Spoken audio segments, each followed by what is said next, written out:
Hello, I'm Isaac Hayes III, founder and CEO of Fanbase. Listen to what I'm about to tell you.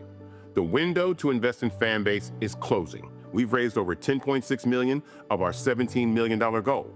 That means there's room for less than 6,370 people to invest in Fanbase for the average amount. The minimum to invest in Fanbase right now is $399. That makes you an owner in Fanbase today. Go to startengine.com/fanbase to invest. Why? Because current social apps have taken advantage of users for far too long, with content suppression, shadow banning, harmful racist content, and no real tools for monetization and equity. Fanbase has over 1.4 million users and counting, allowing anyone to reach all their following and monetize their content from day one. Social media is the new TV, and whoever owns the apps that distribute that content have the opportunity to own potential billion-dollar companies. While big platforms with uncertain futures are failing to serve their users, Fanbase is stepping up to fill the gap. Don't wait until it's too late. Invest now, invest for yourself and your future. Go to startengine.com/fanbase and own the next generation of social media.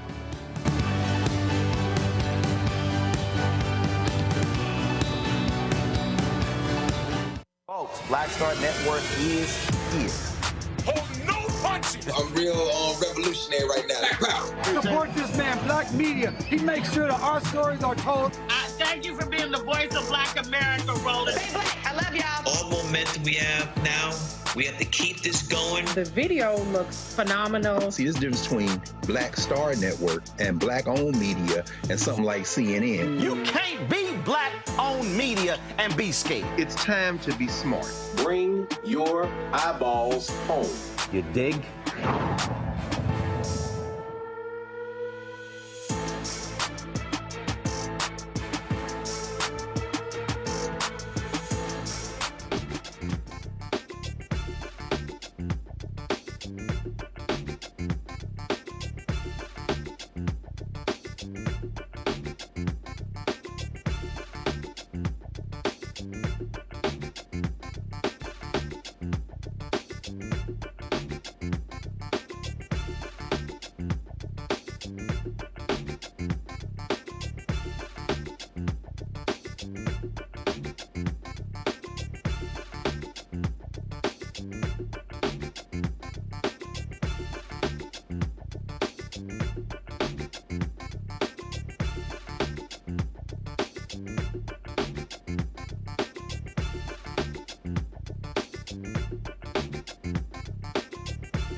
Hey, folks, hope all is well. Today is June 11, 2025. Coming up on Roland Martin Unfiltered, streaming live on the Black Star Network. Well, guess what? The twice impeached, criminally convicted felon-in-chief Donald Trump, he continues to do his nonsense. So he's now saying he's going to restore the Confederate names to military bases across the country. That's what white supremacists do. All right, so, folks, Washington, D.C. is preparing for Donald Trump's birthday celebration. Oh, it's supposed to be about the 250th anniversary of the U.S. Army. It's probably going to cost anywhere from $25 to $45 million in D.C., but is he going to reimburse D.C.? He didn't do it last time. You know it's not going to happen. Also, Congresswoman Sheila Cherfilus-McCormick joins us to discuss the growing condemnations of Trump's sweeping new travel ban and the impact on immigrants in this country. Plus, Democratic leaders Hakeem, Jeffries, and Chuck Schumer, they plead with House Republicans to do the right thing and vote no on the GOP tax scam known as the Big Beautiful Bill. Plus, in New Jersey, a federal grand jury indicts Democratic Congresswoman LaMonica McIver on federal charges stemming from a clash outside of a federal detention center last month in Newark. And tonight's Tech Talk will discuss AI workshops, how they can benefit the black community, and how the Trump cuts have impacted this program here in Atlanta. It is time to bring the funk on Roland Martin Unfiltered on the Black Star Network. Let's go. He's got it. Whatever the miss, he's on it. Whatever it is, he's got the scoop, the fact, the find. And when it breaks, he's right on time and it's rolling. Best believe he's knowing. Putting it down from sports to news to politics. With entertainment just for kicks, he's rolling. It's on go, roll, y'all. It's Roland Martin, rolling with Roland now. He's funky, he's fresh, he's real, the best, you know he's Roland Martin now.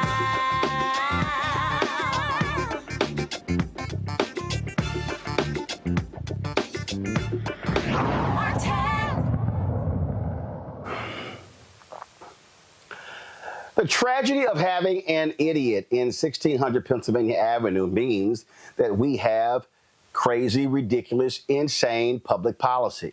What we're seeing take place in this country with the attack on immigrants and migrants shows you how shameful and despicable Donald Trump and the Republican Party is. Now, the problem is that what you're seeing in Los Angeles was caused by them, was caused by crazy, deranged, overzealous ICE agents. And we don't even know if they're even ICE agents.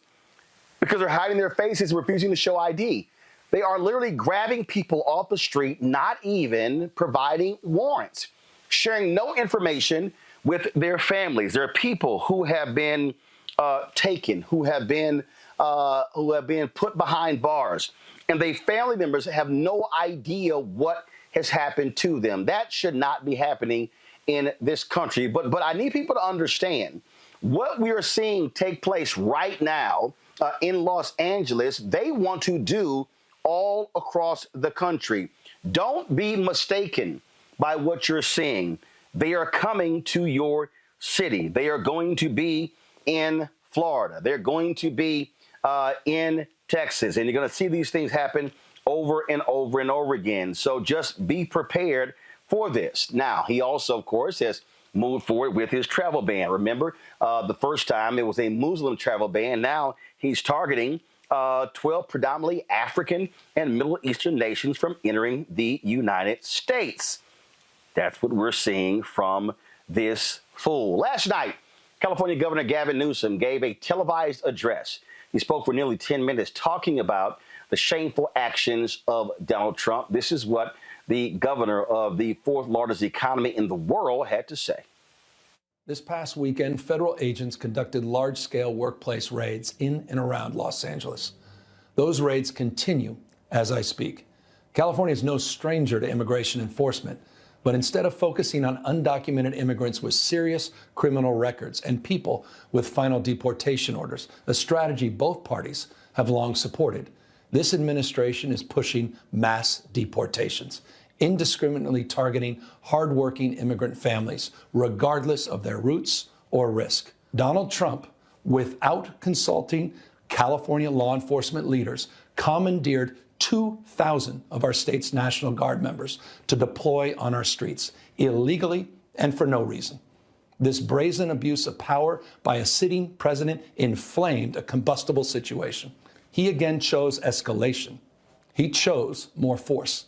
He chose theatrics over public safety. He federalized another 2,000 Guard members. He deployed more than 700 active U.S. Marines.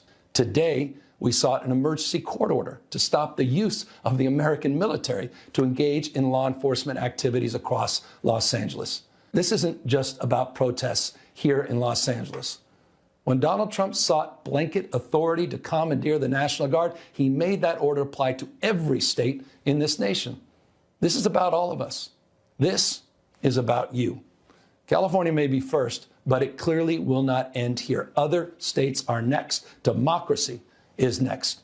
Democracy is under assault before our eyes. Folks, Congresswoman Sheila Cherfilus-McCormick, Democrat from Florida, joins us right now. She's a member of the House Committee on Homeland Security. Glad to have you here. What do you make of just this craziness coming from this man? I think it's a lot of propaganda and a lot of distractions that's very harmful to all Americans. We have to understand that when they implement these policies, they don't actually give you due process so you can actually prove to them what is your status. They just go after whoever they're profiling. Today, they're profiling Hispanic people. They're also looking at Black people who they believe are Haitian. But then the truth is, they don't give you an opportunity to prove that you're actually legally here. So I think everybody should be very alert and very aware that the implementation and the propaganda behind this, and be clear, when I say the propaganda behind this, there's no need to have such a gross showing of force. There is no need to have the National Guard. There is no need to be tackling people, shooting rubber bullets. None of this is called for. This is just to intimidate us from standing up and protesting about what is right, which is everybody has an opportunity and should have due process, and we shouldn't just be targeting people and snatching them off the streets. Well, the reality is there is a need, and for Trump, for Stephen Miller, for Tom Homan, it is the need to treat this like a television show. That is what they are doing. What their whole goal is, they want to show how tough they are, how brash they are. The reality is that President Obama, President Biden, they deported millions of people from this country, but they want to make a show of this. And so having a show of force is what they are all about. Absolutely. I think it's definitely to intimidate, and we have to understand why they want to intimidate us.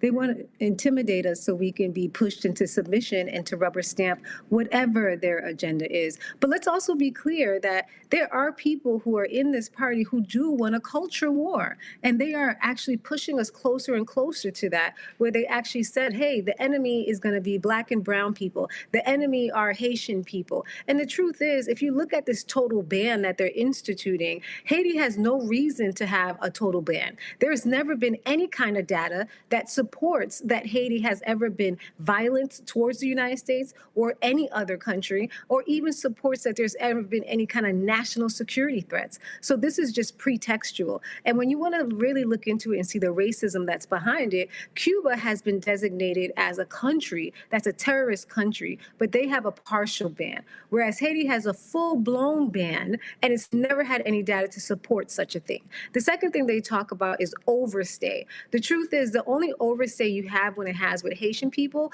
or when the TPS has been extended. So there really is no basis for them to actually institute a total ban. But this goes right back to the culture war they're trying to institute. This goes right back to the discriminatory policies when it comes to foreign affairs. And it comes back to intimidating and threatening people of color to stand down and be quiet.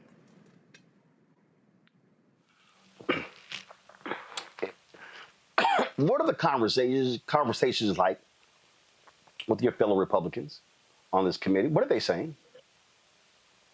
Well, I think they're really scared to say anything, to be honest with you, because especially in Florida. So my committee is Foreign Affairs, and in Foreign Affairs, we do have Salazar, who lives in South Florida, and she's actually one of the ranking members, the chairwoman for Western Hemisphere. And when it comes to this, you know, her whole community is Haitian, Cuban, Venezuelan, and so everybody's up in arms. And when I talk to the people in the community, they all feel betrayed, especially by their Republican counterparts who represent them. And mind you, these are the people who were dancing around the place talking about, oh my God, I'm going to vote for Trump. Well, oh my God, guess what? He's coming to deport you. He's coming after you. And so right now, when they should be standing up and defending them, they are cowering back and trying to be silent, but they're going to be held to task because the whole community is outraged. All of South Florida, every community is outraged. Can you make that point again about the Republicans who stood with him, who now say, this is not what we voted for? It absolutely is what they voted for. And, you know, I remember the videos, we saw them everywhere, all throughout the communities, dancing and praising Trump and saying they're going to dance for Trump, they're going to vote for Trump. But Trump turned around and actually targeting them. He's targeting them more than anybody else. The Venezuelan community, the Cuban community. Now, these were top Trump supporters. And for some reason, they thought he was going to go after everyone else, but not them. And it makes you wonder, who was the other people you thought he was going to go after when he talked about immigrants? Did you not realize you also was an immigrant, just like everybody else who's living in South Florida? And that's where we have to actually hold everybody to task. When he had this propaganda, when he was saying all these statements about immigrants being criminals, being violent, when he was making statements about Haitians eating cats and dogs, which none of it was true, they were silent. They were silent, but they were very outspoken in supporting him. And now that he's filling all these detention centers with all the Hispanic people, the Cuban, the Venezuelans, now we see them pushing back. And I want to give you an example. In 2021, I actually started visiting detention centers. And when I visited, it was 50-50, 50% Black, 50% Hispanic. When I visited this time, it was only 8% Black, and the rest of the 92% were Hispanic, which make it very clear that he's been targeting and going after Hispanic people. I want to bring in my panel right now. Joy Chaney is founder of Joy Strategies out of Washington, D.C. Joe Richardson is civil rights attorney out of Los Angeles. Rebecca Carruthers, executive vice president, Fair Election Center out of Washington, D.C. Rebecca, we'll start with you. So what do we do? A lot of us are watching what's happening. There are many people who are going to the streets, but also understanding the streets aren't necessarily safe if doing that type of direct protest. What should ordinary Americans do in this moment as we're watching the rise of tyranny, as we're seeing authoritarianism, as we're seeing very unconstitutional acts being carried out by the president? Well, what I've been telling everybody is that there really is a war going on out there, and everyone needs to be on the front line. And the reason why I say that is because there's so-called poor implementation or total disregard. There's a reason why Americans are being picked up also and being sent out of the country with a total disregard. If you think you're safe, you are not. But we do have a responsibility to get up and start fighting now, because today it's immigrants. It's the war on immigrants. Tomorrow it's going to be us. It's going to be Americans who they're coming after. And if you understand how these kind of totalitarian regimes work, they work on fear, intimidation, actually pursuing you, having these gross showings of force. So I tell everybody to get on the front lines right now, fight, uplift your voice, and say, we're not having it. And the good thing about it, when we have pushed back on this administration, they have backed around, they have backed down. You know, we say taco because they do back down. So this is a time when we push forward and say, we're not going to stand for this, and we're not going to allow America to turn into this. Joe? Appreciate what you're doing, Congresswoman. I would ask, is there anything that you think the Democrats should be doing more or doing better as it pertains to keeping up the fight here in Congress?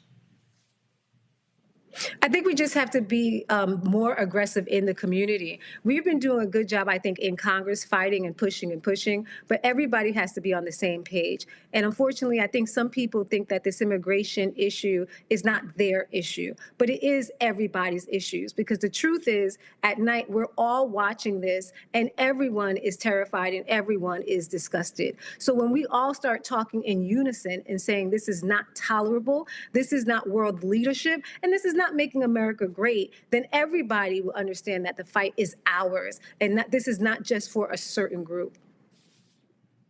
Thank you. Well, you're absolutely right regarding that. Joy? Well, first of all, I think I'm having bandwidth issues, so I hope you can hear me. One of the things I think Democrats are going to have to reconcile is the fact that polling shows that many Americans are concerned with illegal immigration. And while they're not supportive of lack of due process, they are generally supportive of deportations. How do you reconcile that in your messaging as a Democrat?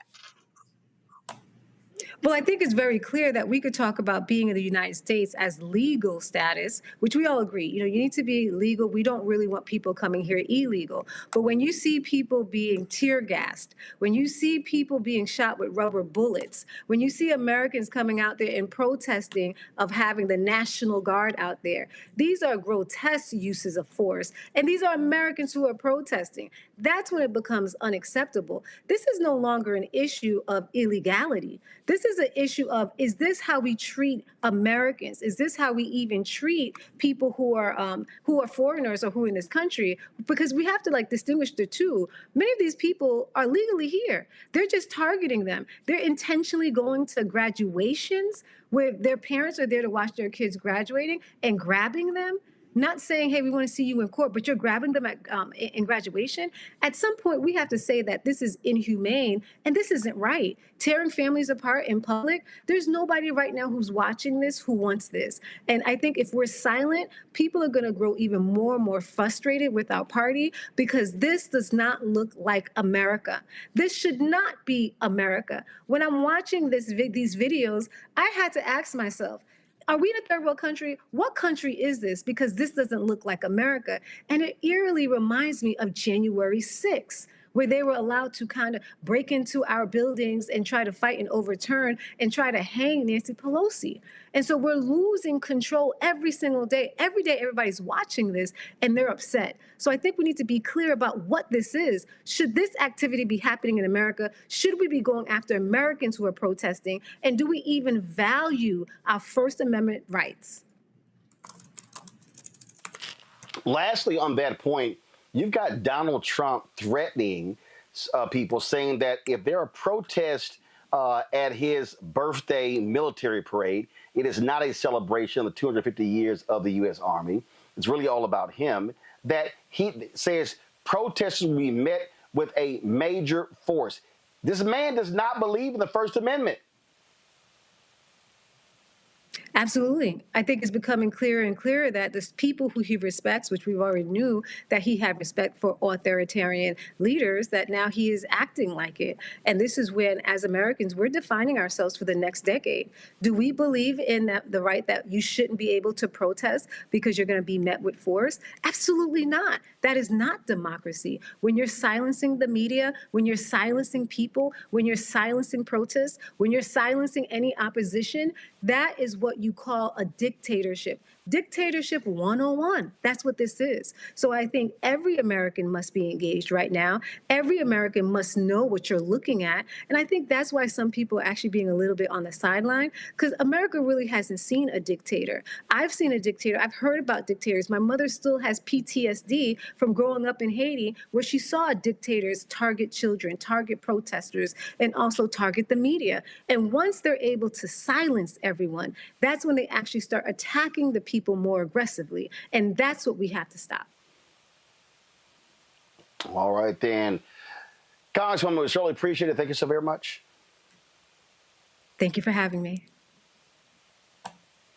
All right, folks, going to a break. When we come back, more about the drama happening in the nation's capital. Also, we're going to talk about this idiot Trump speaks before troops yesterday, a grossly partisan speech. We're going to break it down for you. You're watching Roland Martin Unfiltered right here on the Black Star Network. On the next Get Wealthy with me, Deborah Owens, have you ever had $1 million idea and wondered how to bring it to life? Well, it's all about turning problems into opportunities. On our next Get Wealthy, you'll learn of a woman who identified the overload bag syndrome, and now she's taking that money to the bank through global sales in major department stores. And I was just struggling with 2 or 3 bags on the train.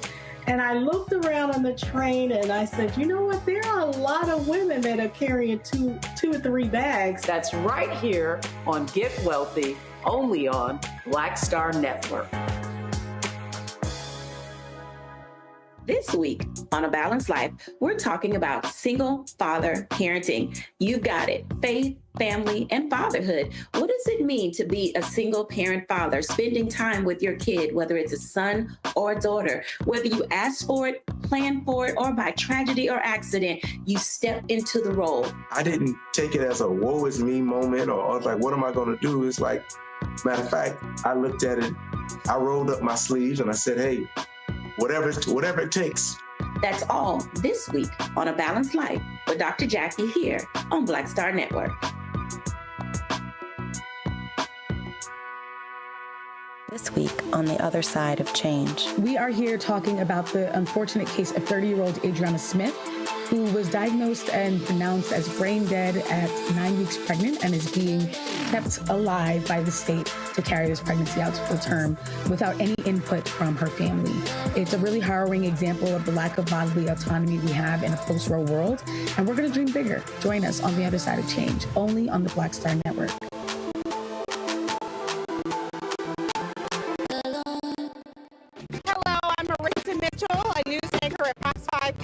Hey, what's up? It's Tammy Roman, and you are watching Roland Martin Unfiltered.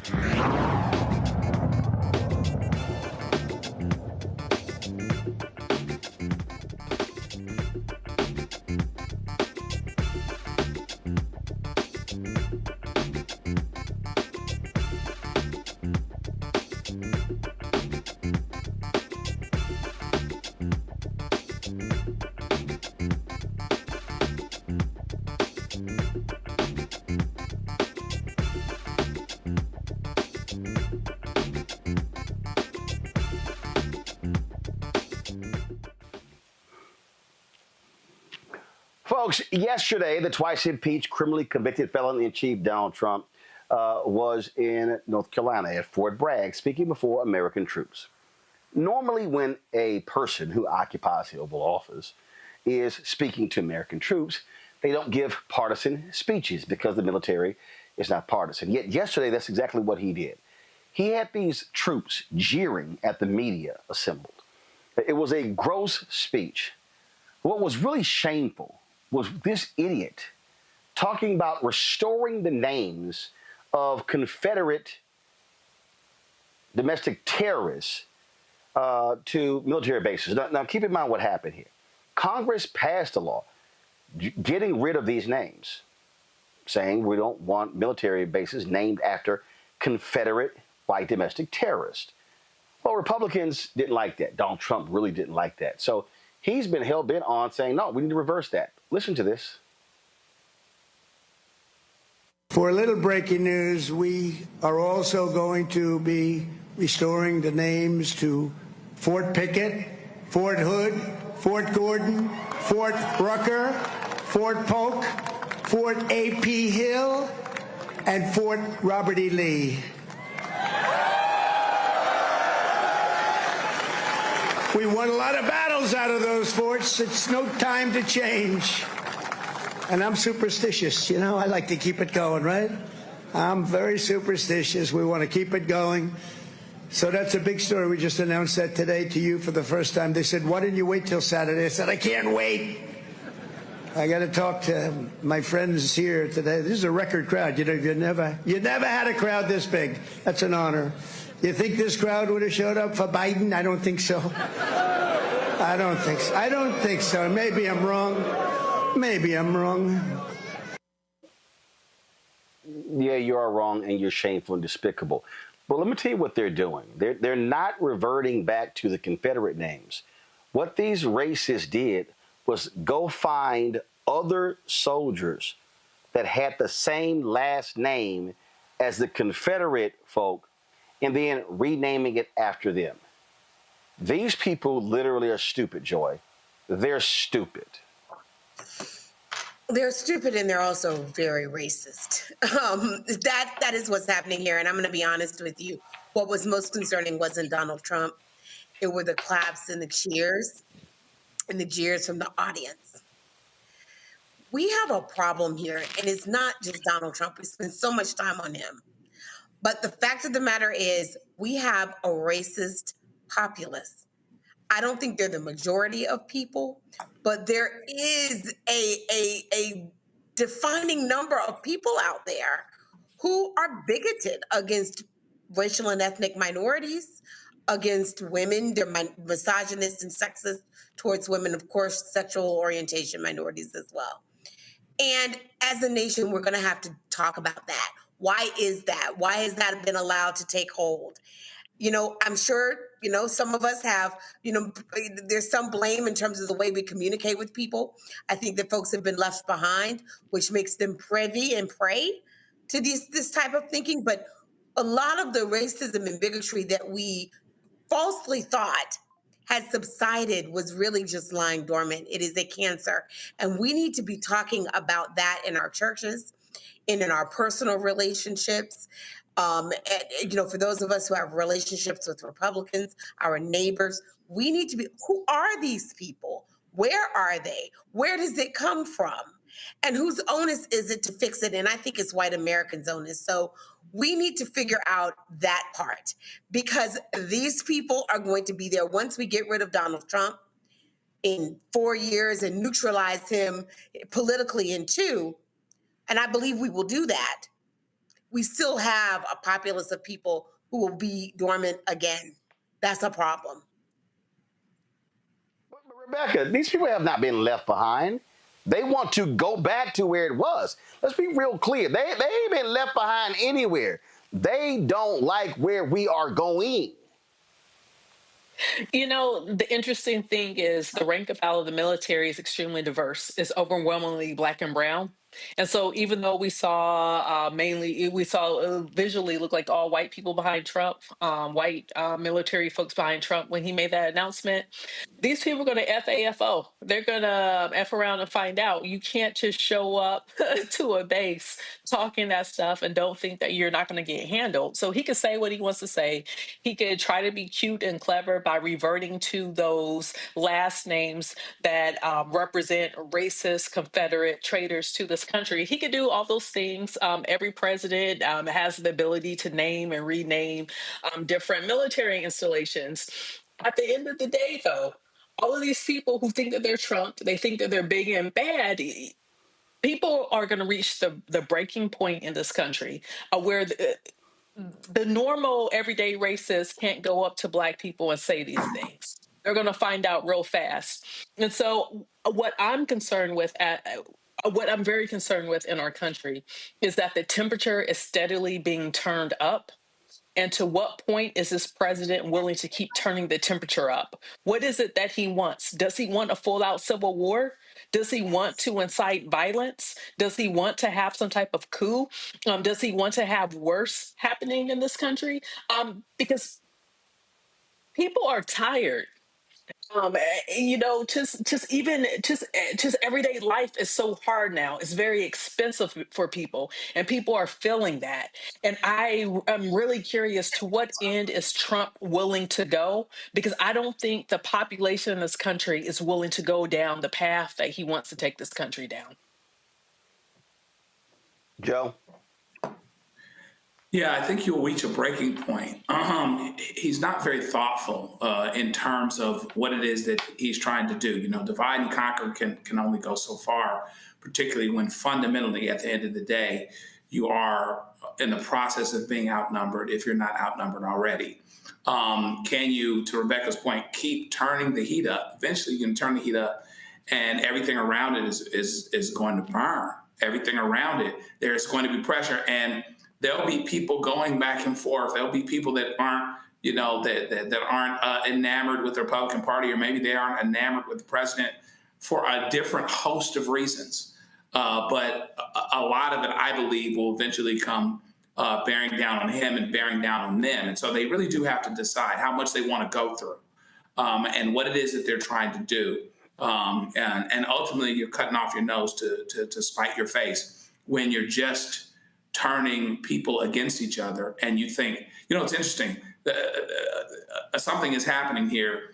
Donald Trump thinks that with what he's doing, he'll always be, shall we say, politically safe, right? And at the same time, people that support the president, while ignoring what he does that's unconstitutional, that's unseemly, that's illegal, et cetera, they think they'll always be safe, right? And so, interestingly, I think that all of the players in this thing are going to become very, very surprised, because ultimately they'll figure out the thing that they either actively participated in, actively made happen, or looked at with a crime of omission, for lack of a better term, or allowed to happen, ultimately comes back and bites them. And that's what I think everybody on that side of things will eventually have in common. Roland, can I get in again? Bottom line is, okay. I want to believe Joe and Rebecca, but I'm going to be honest with you. I'm thinking this is like 1930s Germany. I think a lot of these folks who we think are going to reach a breaking point might not. I hope they will. I pray that they will. I will be working towards making sure that they do. But I think a lot of these folks are willing to go along just to say that they aren't wrong, are willing to go along to protect their own safety. This is why he's cutting off every path to safety. The encroachment on the law and him approaching what he's going to do to American citizens is there meant to frighten us. And there are people who are thinking, who's going to stop him? The stupid Democrats who are engaging in a re-election right now? No. And internal politics? No. Not them. Who's going to stop them? You got military people who seem to be aligned with Trump. Who's going to stop them? Everyone is silent, including our former presidents. We have got to do something. Otherwise, we are going to find ourselves in a Nazi Germany regime. We are not there yet, but we can get there. Yep. And we cannot afford to think the American people are going to come to their senses. Got it. They have not done so. All right, folks. Got to go to break. We come back. We're going to talk about the passing of a prominent MTV VJ who was battling cancer for the longest, chose to ignore it. You're watching Roland Martin Unfiltered on the Black Star Network. Don't forget to support the work that we do. Join our Bring the Funk fan club. If you want to contribute via Cash App, use the Stripe QR code to do so. You see it right here. All you got to do is click the Cash App pay button to contribute. You can also use the QR code, Stripe QR code for credit card payments. Checks and money orders, please make them payable to Roland Martin Unfiltered. Send them to P.O. Box 57196, Washington, D.C. 2003 7-0196. PayPal is R Martin Unfiltered, Venmo RM Unfiltered, Zelle, Roland at RolandSMartin.com, Roland at RolandMartinUnfiltered.com. We'll be right back. Next on the Black Table with me, Greg Carr. An hour of living history with Dr. Richard Mariba Kelsey, thinker, builder, author, and one of the most important and impactful elders in the African American community. He reflects on his full and rich life and shares his incomparable wisdom about our past, present, and future. African genius is saying that my uncle was a genius, my brother was a genius, my neighbor was a genius. I think we ought to drill that in ourselves and move ahead rather than believing that I got it. That's next on the Black Table, here on the Black Star Network. This week on the other side of change. We are here talking about the unfortunate case of 30-year-old Adriana Smith, who was diagnosed and pronounced as brain dead at 9 weeks pregnant and is being kept alive by the state to carry this pregnancy out to full term without any input from her family. It's a really harrowing example of the lack of bodily autonomy we have in a post-Roe world, and we're going to dream bigger. Join us on the other side of change, only on the Black Star Network.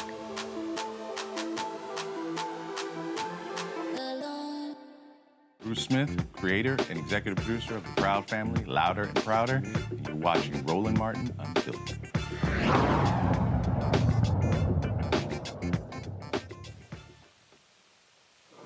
Folks, some sad news. Ananda Lewis, who, of course, many knew as an MTV VJ. She also hosted BET's Team Summit. She has passed away at the age of 52 with a battle with cancer. She revealed in October of 2024 that she was suffering from stage 4 breast cancer. Now, she openly talked about avoiding getting mammogram. And then when diagnosed, she chose to go the route of alternative medicine as opposed to the traditional routes. Well, as a result, the cancer spread, and she is now dead at the age of 52.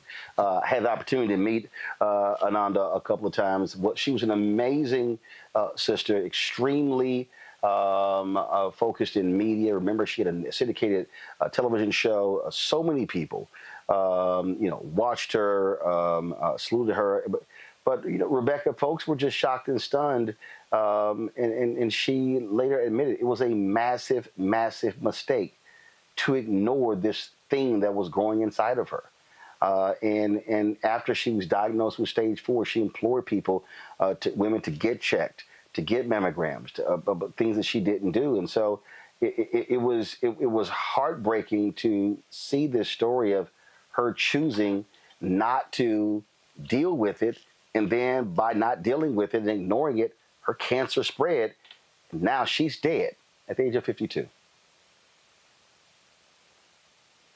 To get a yearly mammogram, even though the quote unquote recommendation now is, oh, you don't have to go yearly. But guess what? There isn't any medical doctor who was on that review board who made that recommendation. So if you talk to your primary care doctor, if you talk to radiologists, they will tell you they are encouraging people every single year.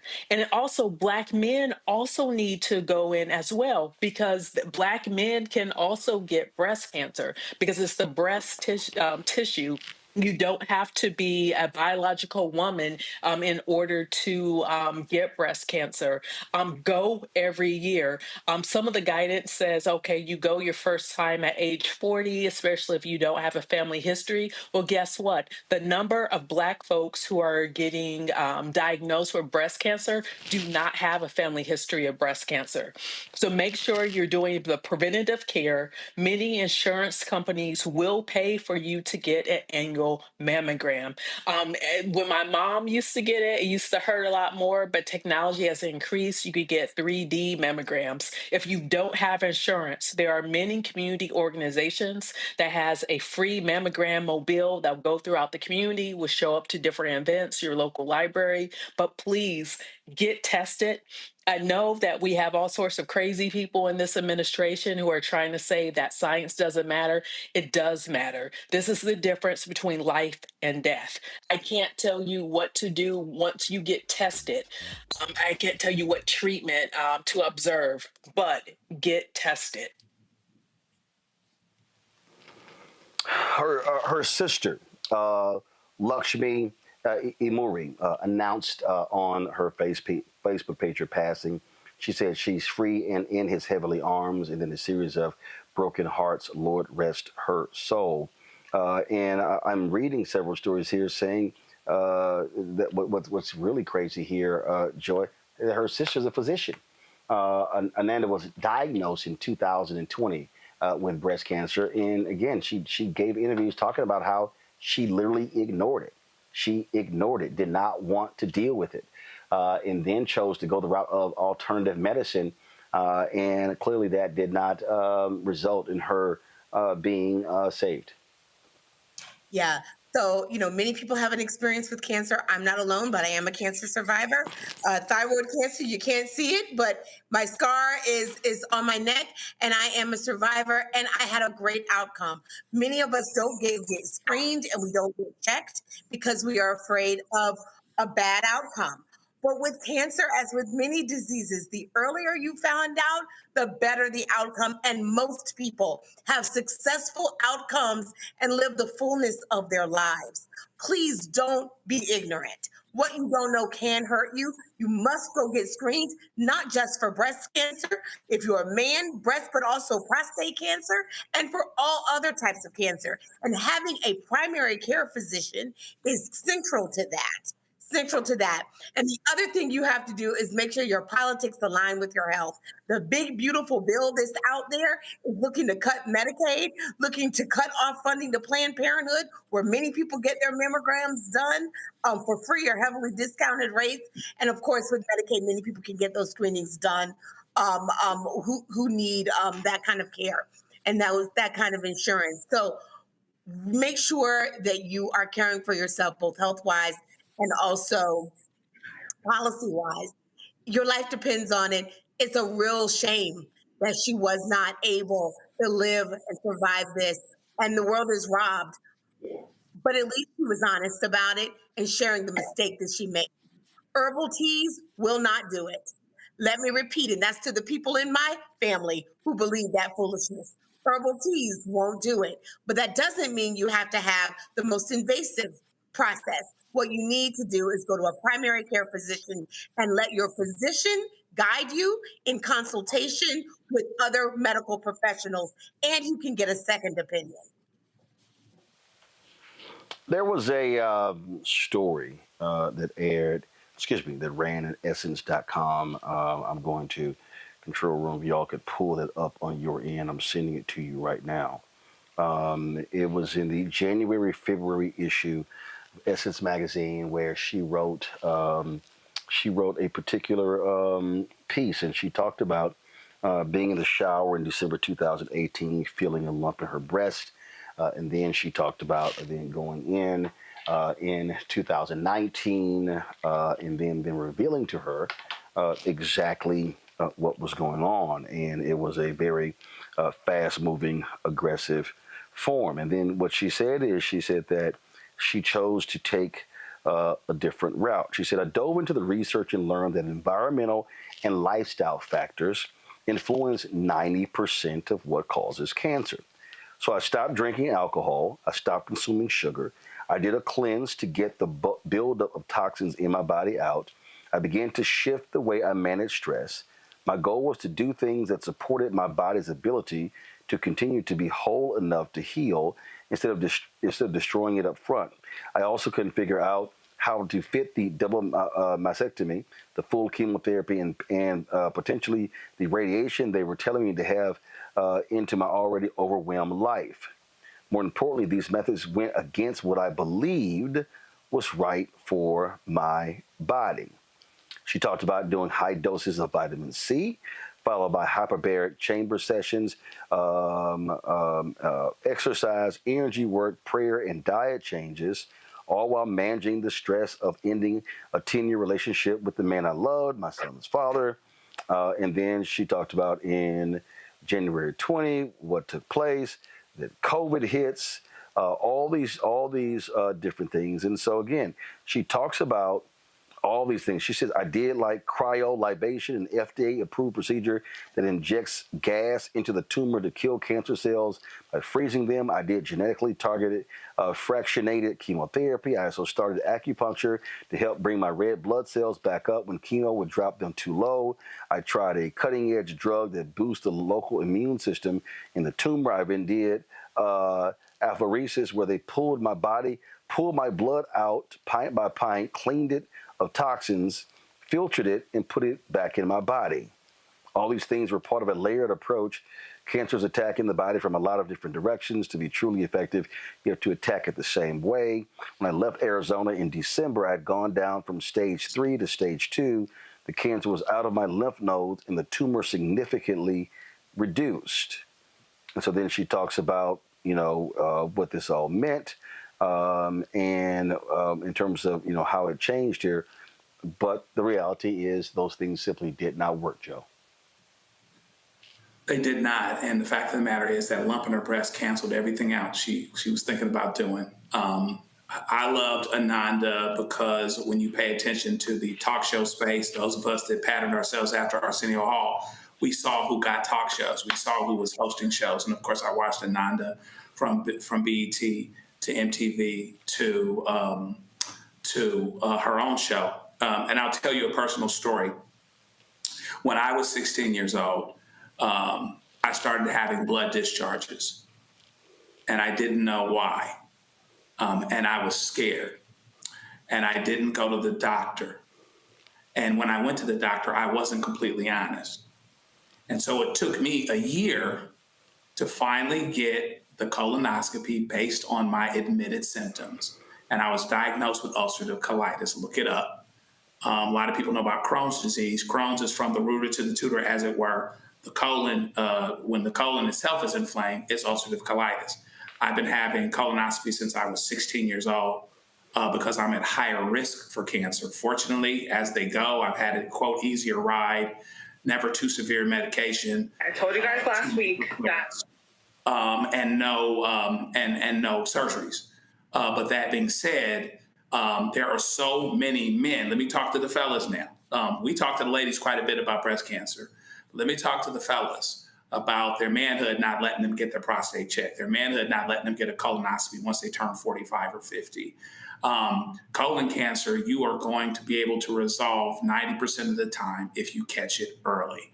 Because of my reality is not, I don't want to go to colonoscopy, whether or not I'm going to go. My question is whether it's going to be propofol or whether it's going to be Demerol, because propofol is a much better drug and a lot easier. I ain't talking about it in a Michael Jackson kind of way, but it's very easy to recover from it. I've accepted that as my reality. My wife did her first colonoscopy this week because she's at the age for it, and fortunately everything was fine.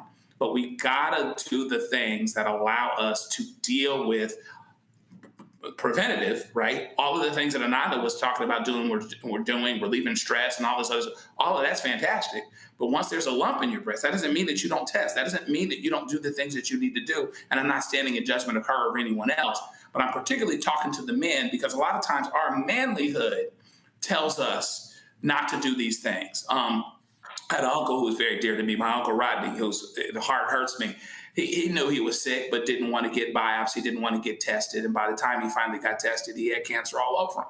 Sometimes we decide to do it the way that we want to do it, which I guess is fine and good and well, but you have family. You have people that love you. You have people that care about you. I don't stand in judgment of anyone, But what I would say is I want people to be encouraged to go and check the boxes that they need to check. Those of us that believe in heaven, we're not in any hurry to get there because we will be there eternally. So why cut it off? You know what I mean? Let's do the things that we can so that we can have the most quality of life we possibly can. You know, cut back on the ham hocks and the pork, right? Some of those types of things. But for whatever you do, if there's a lump, if there's something, if there's a problem, if there's a blood discharge, go get tested. I was 15 years old and it took me a year to go. So who is it that's out there that's not getting a test because they've told themselves that they couldn't? They told themselves that they wouldn't, or that they, you know, if it's not one thing, it's another. Yeah, maybe so if you don't get tested when you know you have a symptom. Do what you need to do, man. Let's do what we can to live as long as we can. And particularly as it pertains to things that are potentially avoidable altogether, or maybe very, very curable when caught early. Let's do that work because we got people here that rely on us and care for us, and we got to care for each other. Roland, can I say it this way? Young son. Yeah.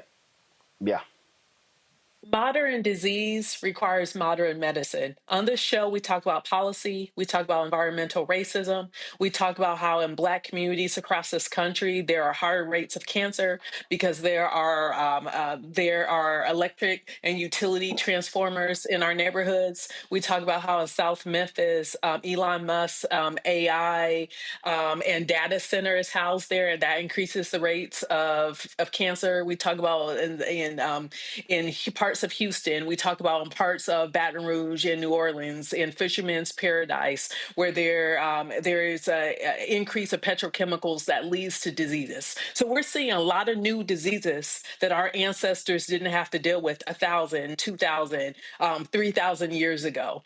And so while I understand going the holistic route for our everyday life to keep ourselves everyday healthy, but when we have these specific modern diseases that are caused by policies, that are caused by greed and corruption in this world, it's going to require modern medicine to fight back because our herbs can't catch up to what's happening when we're seeing a lot of these manufactured in, I won't say it that way, when we're seeing all these new diseases that are associated with modernity, with post-industrial society. So that's just food for thought, because I see some people in the comments saying, hey, there's holistic routes. Yes, do that for everyday life. Do that for everyday stress management. Do that for the common cold. But it's time for us to, yes.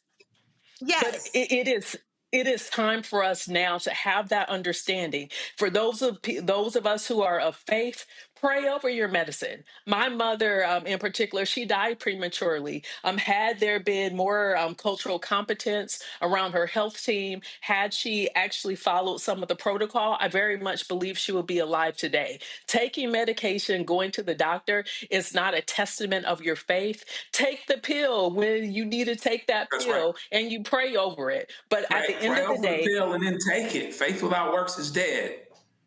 Yes, but these modern diseases require modern medicine. Talk within your family. All right, folks. Got to go to a break. We come back. More of what's happening in this country. Lots more to talk about in the second hour of the show. You're watching Roland Martin Unfiltered on the Black Star Network. Back it on. Next on the Black Table with me, Greg Carr.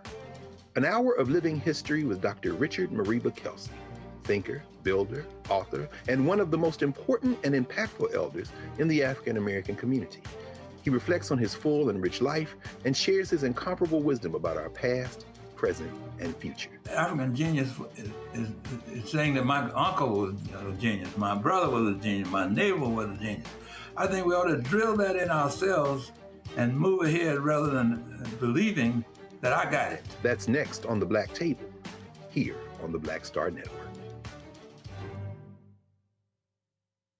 This week on the other side of change. We are here talking about the unfortunate case of 30-year-old Adriana Smith, who was diagnosed and pronounced as brain dead at 9 weeks pregnant and is being kept alive by the state to carry this pregnancy out to full term without any input from her family.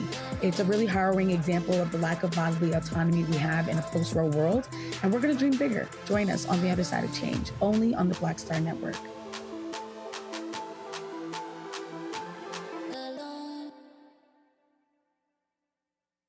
What's up, everybody? It's your girl, Latasha from the A. And you're watching Roland Martin Unfiltered.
Folks, a New Jersey Congresswoman has been indicted by a federal grand jury as a result of a confrontation outside of an ICE detention facility last month in New Jersey.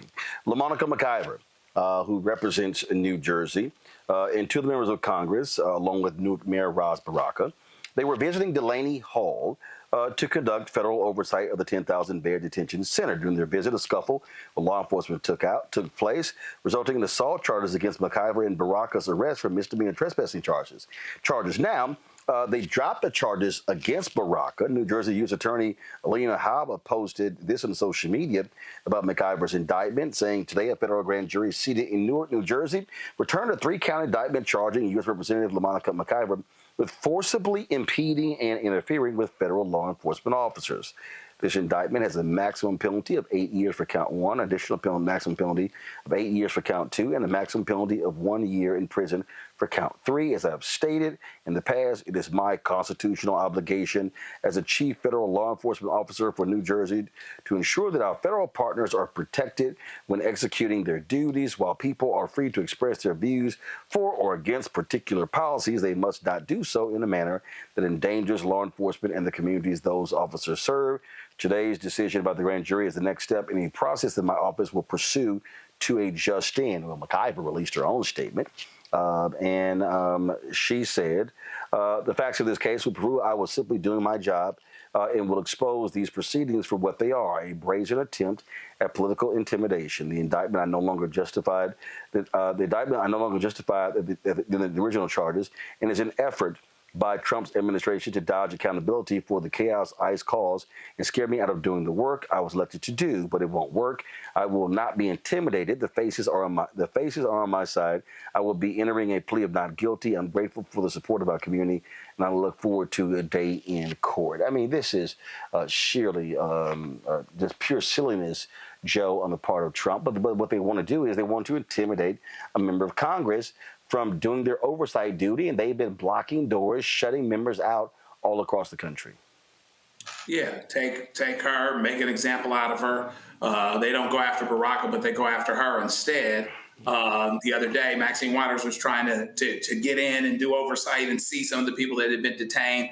Door was closed in her face. And so I appreciate the stand that she's taking. She's just trying to do her job. See, you know, in the world where you get discretion or you get to decide, you're a prosecutor, you're an officer of the court, you have to decide what it is that's responsible to do in the name of protecting and doing right by the people in the job you have and the authority you've been invested. Nobody can stand back and say that morally or even legally that this community is going to be better off for this Congresswoman being prosecuted for a situation that she frankly didn't create at all. And there's no good that would actually come from it And hopefully this allows people to become awakened, even all the more awakened about what it is that we're facing. The whole idea that the government would be weaponized in order to intimidate Congress people and people that are duly elected by people, directly elected by people, to do the business of the people. And that includes oversight in situations such as this. It's absolutely incensing, but it would be more incensing if people don't react to it, become more aware, and dare I say woke, so that we can go and continue to do the things that we need to do in terms of fighting back, in terms of letting folks know, letting the government, even our leaders of our government know that the weaponization of the government in the name of doing the business of the people is immoral, it's illegal, and it won't be tolerated. Joy? I mean, I think the facts here, when you see the video, when you see that she was trying to protect others, really, that she was there doing her elected duty, her sworn duty on behalf of the citizens of New Jersey. I think when you see that, we're going to have a jury that is extremely empathetic towards her, seeing this as a political prosecution. So much of what Trump did was accuse himself of having a political prosecution. This is the definition, textbook of a political prosecution. This woman absolutely, because we can see it, is not fighting back. What she's trying to do is to protect herself from assault and harm in a melee, right? Where lots of things got thrown around and none of them were intentional, but it was because, this was a crisis that had been created by the officers, not by her. She was doing her job. And I think that she's going to get more donations because of this. She's going to get more political, not notoriety, but fame because of this. She's going to have an elevated platform because of this, and this will work in her favor. Fact of the matter is, right now, there's almost no bad, being in jail is the sign of you doing something right. She was in the way, and that's why she got targeted here. And we need to be in the way. She will be rewarded for this. Rebecca? Look, I think this whole thing is disgusting. They want to create a chilling effect. Like I talked about earlier, how far is this president willing to go? If they are now jailing or imprisoning, if they are charging, they're indicting members of Congress, then what does that mean for ordinary, everyday people who aren't a member of Congress? So at this point, the American people are going to have to figure out, okay, so what do we do? For some folks, I need our white counterparts to use their white privilege, and they need to be the ones on the front line and show up and use their white privilege. Because I'll be very curious if the Trump administration is willing to jail thousands of white people. I kind of think he's not willing to do that. But Black people have been in this fight. We are tired, but we're still willing to fight. But I need more white people to show up at the front lines. They keep saying, oh, Black people, y'all have been sitting on the sidelines since November. Not really. I think some of us have been resting, but white people need to be at the front lines of this fight. Mm-hmm. All right. I mean, I would say white members in particular. I agree with that. But the question is, but the real question is whether they're going to step up and see this as being their issue. Going to a quick break. We'll be right back. Roland Martin Unfiltered on the Black Star Network. This week on A Balanced Life, we're talking about single father parenting. You got it. Faith, family, and fatherhood. What does it mean to be a single parent father, spending time with your kid, whether it's a son or a daughter? Whether you ask for it, plan for it, or by tragedy or accident, you step into the role. I didn't take it as a woe is me moment or like, what am I going to do? It's like, matter of fact, I looked at it, I rolled up my sleeves and I said, hey, whatever it takes. That's all this week on A Balanced Life with Dr. Jackie here on Black Star Network. This week on the other side of change. We are here talking about the unfortunate case of 30-year-old Adriana Smith, who was diagnosed and pronounced as brain dead at 9 weeks pregnant and is being kept alive by the state to carry this pregnancy out to full term without any input from her family. It's a really harrowing example of the lack of bodily autonomy we have in a post-Roe world, and we're going to dream bigger. Join us on the other side of change, only on the Black Star Network.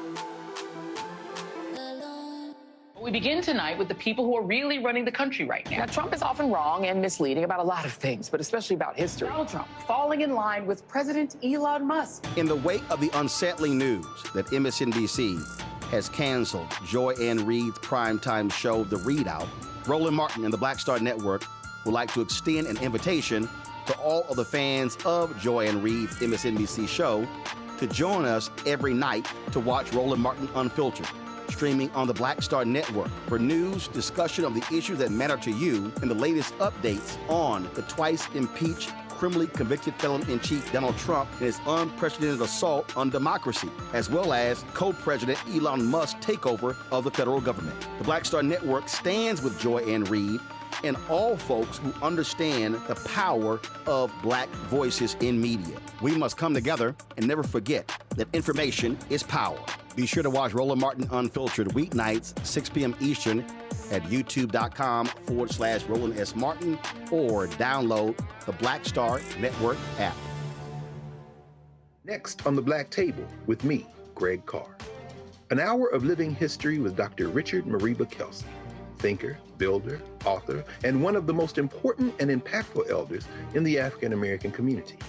He reflects on his full and rich life and shares his incomparable wisdom about our past, present, and future. African genius is saying that my uncle was a genius, my brother was a genius, my neighbor was a genius. I think we ought to drill that in ourselves and move ahead rather than believing that I got it. That's next on the Black Table, here on the Black Star Network. My name is Lena Charles, and I'm from Opelousas, Louisiana. Yes, that is Zydeco capital of the world. My name is Margaret Chappelle. I'm from Dallas, Texas, representing the Urban Trivia Game. It's me, Sherry Shepherd, and you know what you watch. Roland Martin on Unfiltered.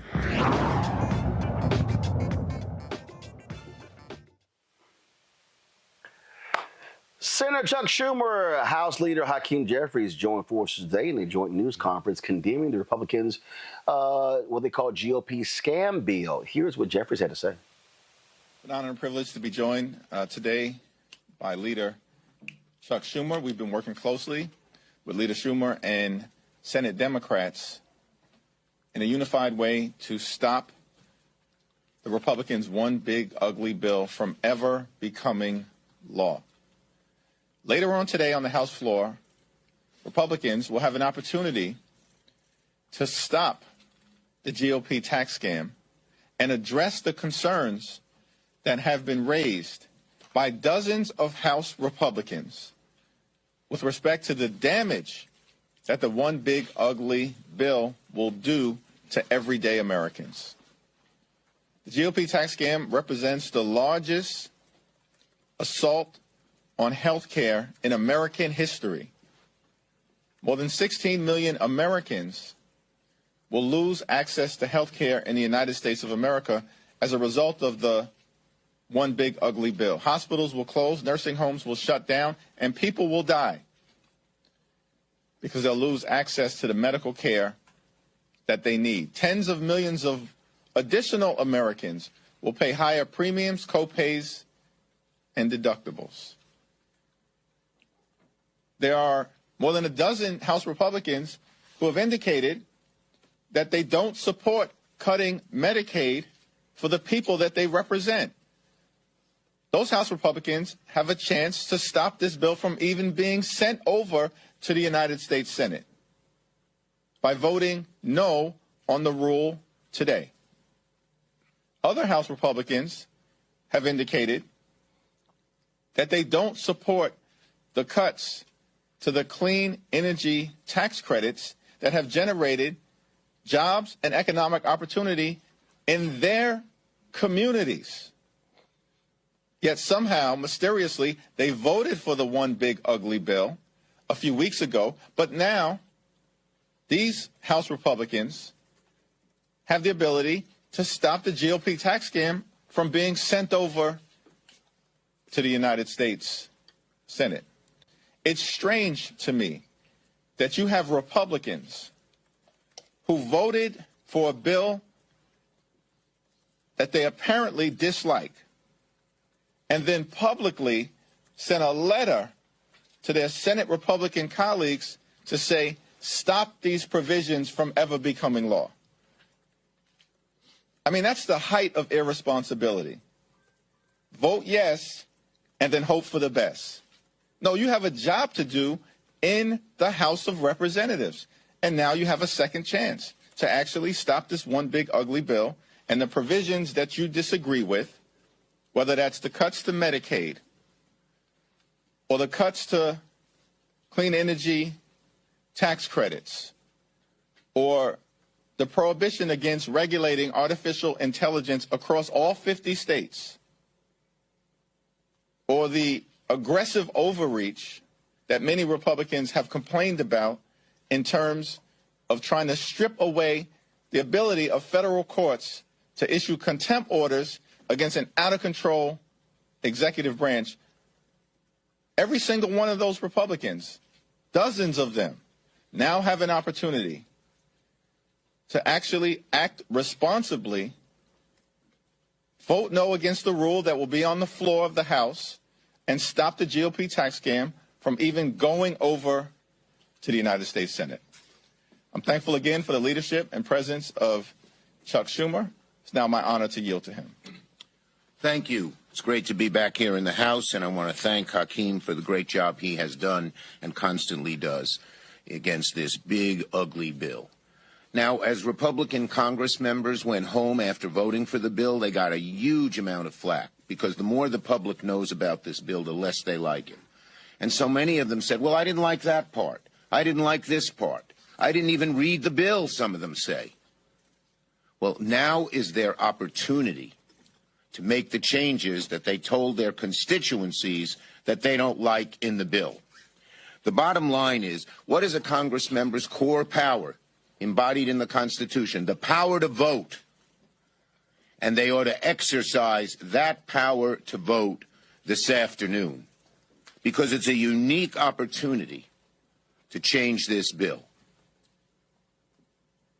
If it's because they didn't technically provide the right bill to pass the Senate, it has to be sent back to the House. And if even a handful of Republicans vote no this afternoon on the rule, they will have that opportunity. They will have the opportunity to change the vicious cuts on Medicaid that hurt so many, that will close rural hospitals in many of their districts.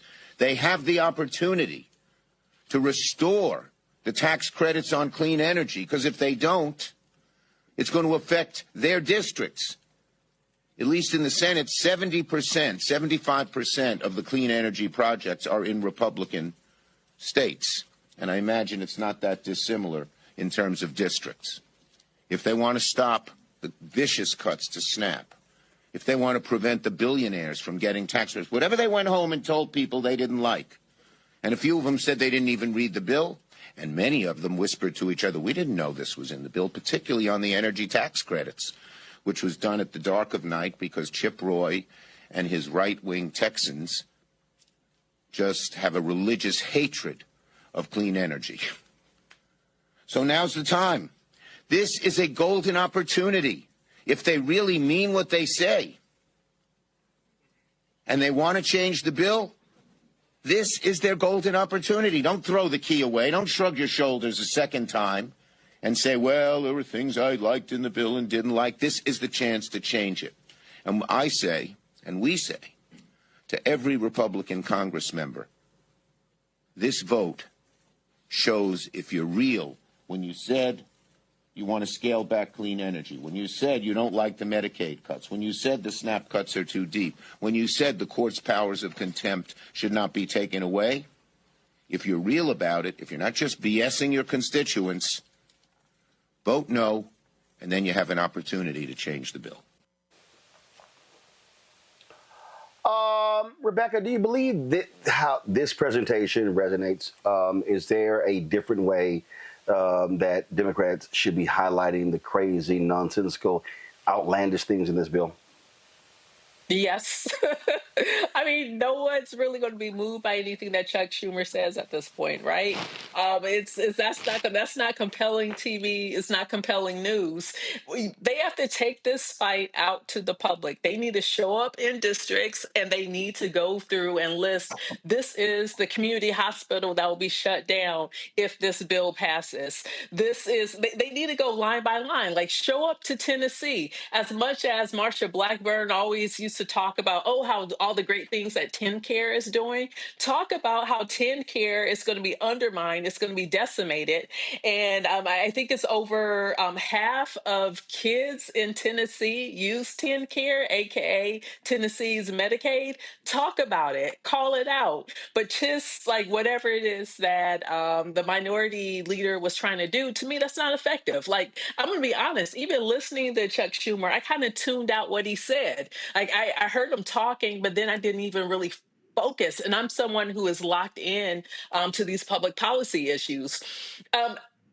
Democrats have to figure out what its soul is as a party, right? The reason why a lot of Americans are saying that they don't see a big difference between Republicans and Democrats, it's not just the policy issues of whether or not you're for Trump or it's against Trump. It's even how they talk about it. It's the framework, because at the end of the day, I think Chuck Schumer is more concerned about some of the corporate interests that may back him than actual delivering good policy for the American people in meaningful ways that the American people can easily digest. Like this wasn't it. It didn't even capture me. Joe? The thing that's good about Republicans is that they talk in third grade language.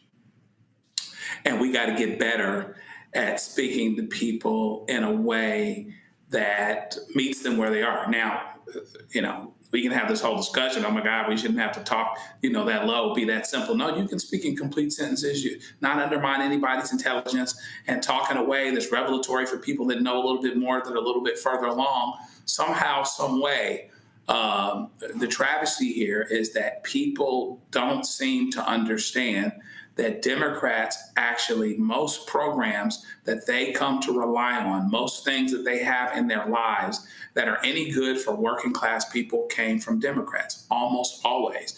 And we typically are the ones on the right side of that. So how do we translate that to people? And this is an example, this big, beautiful bill that they're actually giving you something that's doo-doo and telling you that it's ice cream. They're saying, oh no, we're not cutting Medicaid. We're just changing the requirements so that we kill waste. No, you're cutting Medicaid. You're cutting it, okay? You are cutting it.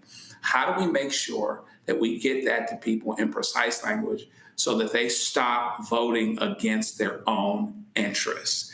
That's the big challenge, because I don't know if we look too much like them or we look too different from them or whatever it is. I don't even know if I have it figured out, but we've got to speak in precise, everyday language. We can have a discussion some other time. I had a discussion with Pete Aguilar about this. Like, is Schumer still the guy? I mean, it's an open question as to whether, he still seems to be the guy, but there's an open question as to whether he ought to be.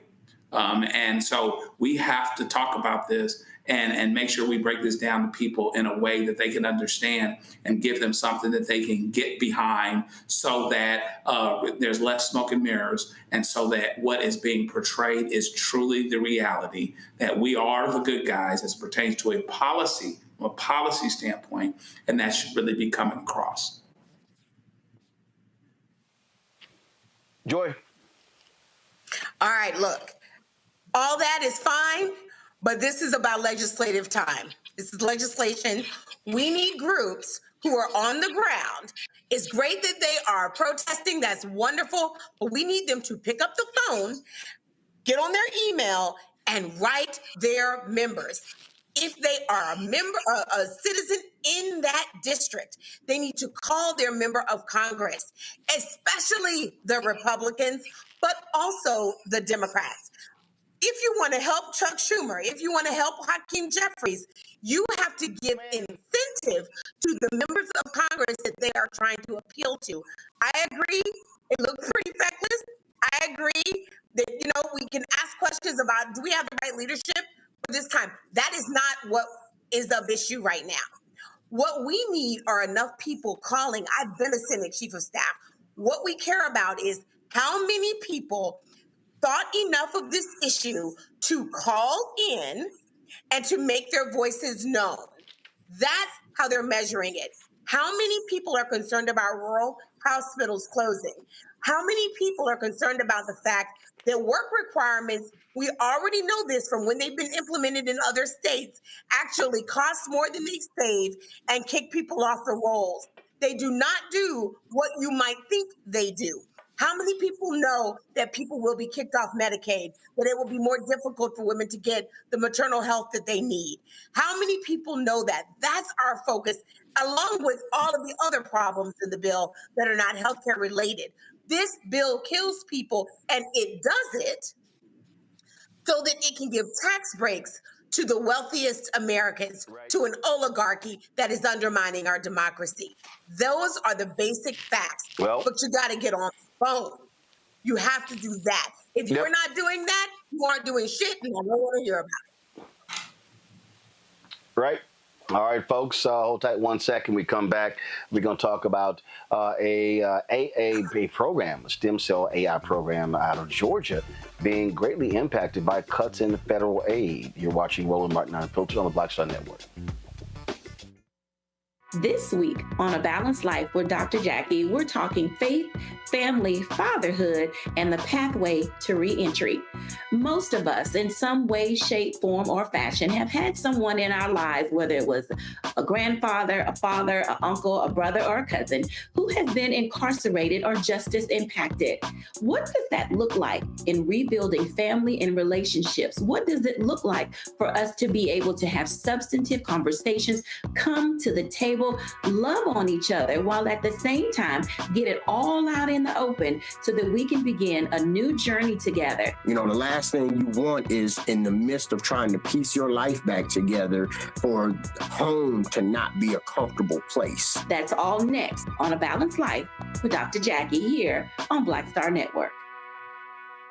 On the next Get Wealthy with me, Deborah Owens, have you ever had $1 million idea and wondered how to bring it to life? Well, it's all about turning problems into opportunities. On our next Get Wealthy, you'll learn of a woman who identified the overload bag syndrome, and now she's taking that money to the bank through global sales in major department stores. And I was just struggling with 2 or 3 bags on the train.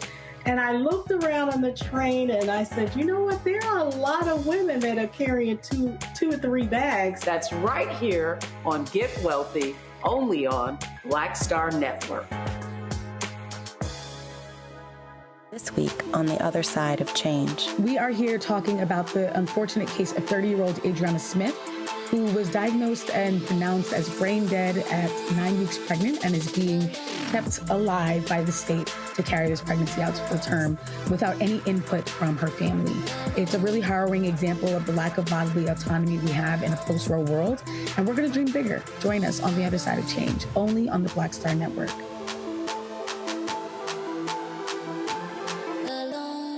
Next on the Black Table with me, Greg Carr. An hour of living history with Dr. Richard Mariba-Kelsey, thinker, builder, author, and one of the most important and impactful elders in the African-American community. He reflects on his full and rich life and shares his incomparable wisdom about our past, present, and future. African genius is saying that my uncle was a genius, my brother was a genius, my neighbor was a genius. I think we ought to drill that in ourselves and move ahead rather than believing that I got it. That's next on the Black Table, here on the Black Star Network.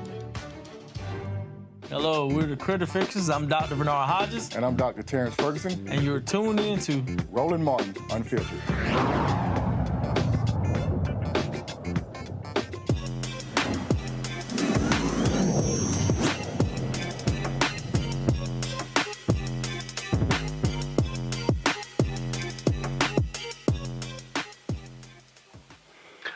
Everybody keeps talking about artificial intelligence and how we need to know how these things work, but the question is, where do you go to actually learn this stuff. Well, in Georgia, they have an initiative to teach young folks and their parents with regards to AI. But one of the issues they were facing, resources.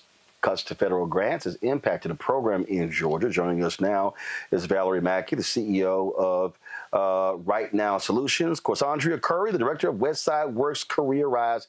Glad to have both of you here. Valerie, first, tell us, what is this program? Who are you helping? Sure. This program is to help upskill folks in the community of Atlanta that would like to have a technology careers. It would specialize in artificial intelligence because it is in high demand. Employers need it all the time. So there's an 8-week boot camp, so to speak, where we have people come in, they learn more AI tools. It's not just one tool. So we like to look at it as vendor agnostic. So they learn several different types with them, Microsoft, Google, IBM, all the tools that makes them very marketable in this field. And for this particular program, is for our youth. It's for 18 to 24. We have some programs focused on everyone. This particular program, we wanted to focus on our youth, the ones that may or may not have gone to college, to give them an opportunity to start their careers. And hello. So Cassandra, I'm sorry, go ahead. No. Go ahead. I'm sorry. I jumped ahead there. Go ahead. Nope. So let's talk about this program. First of all, how long has this been going on? How many students have you helped?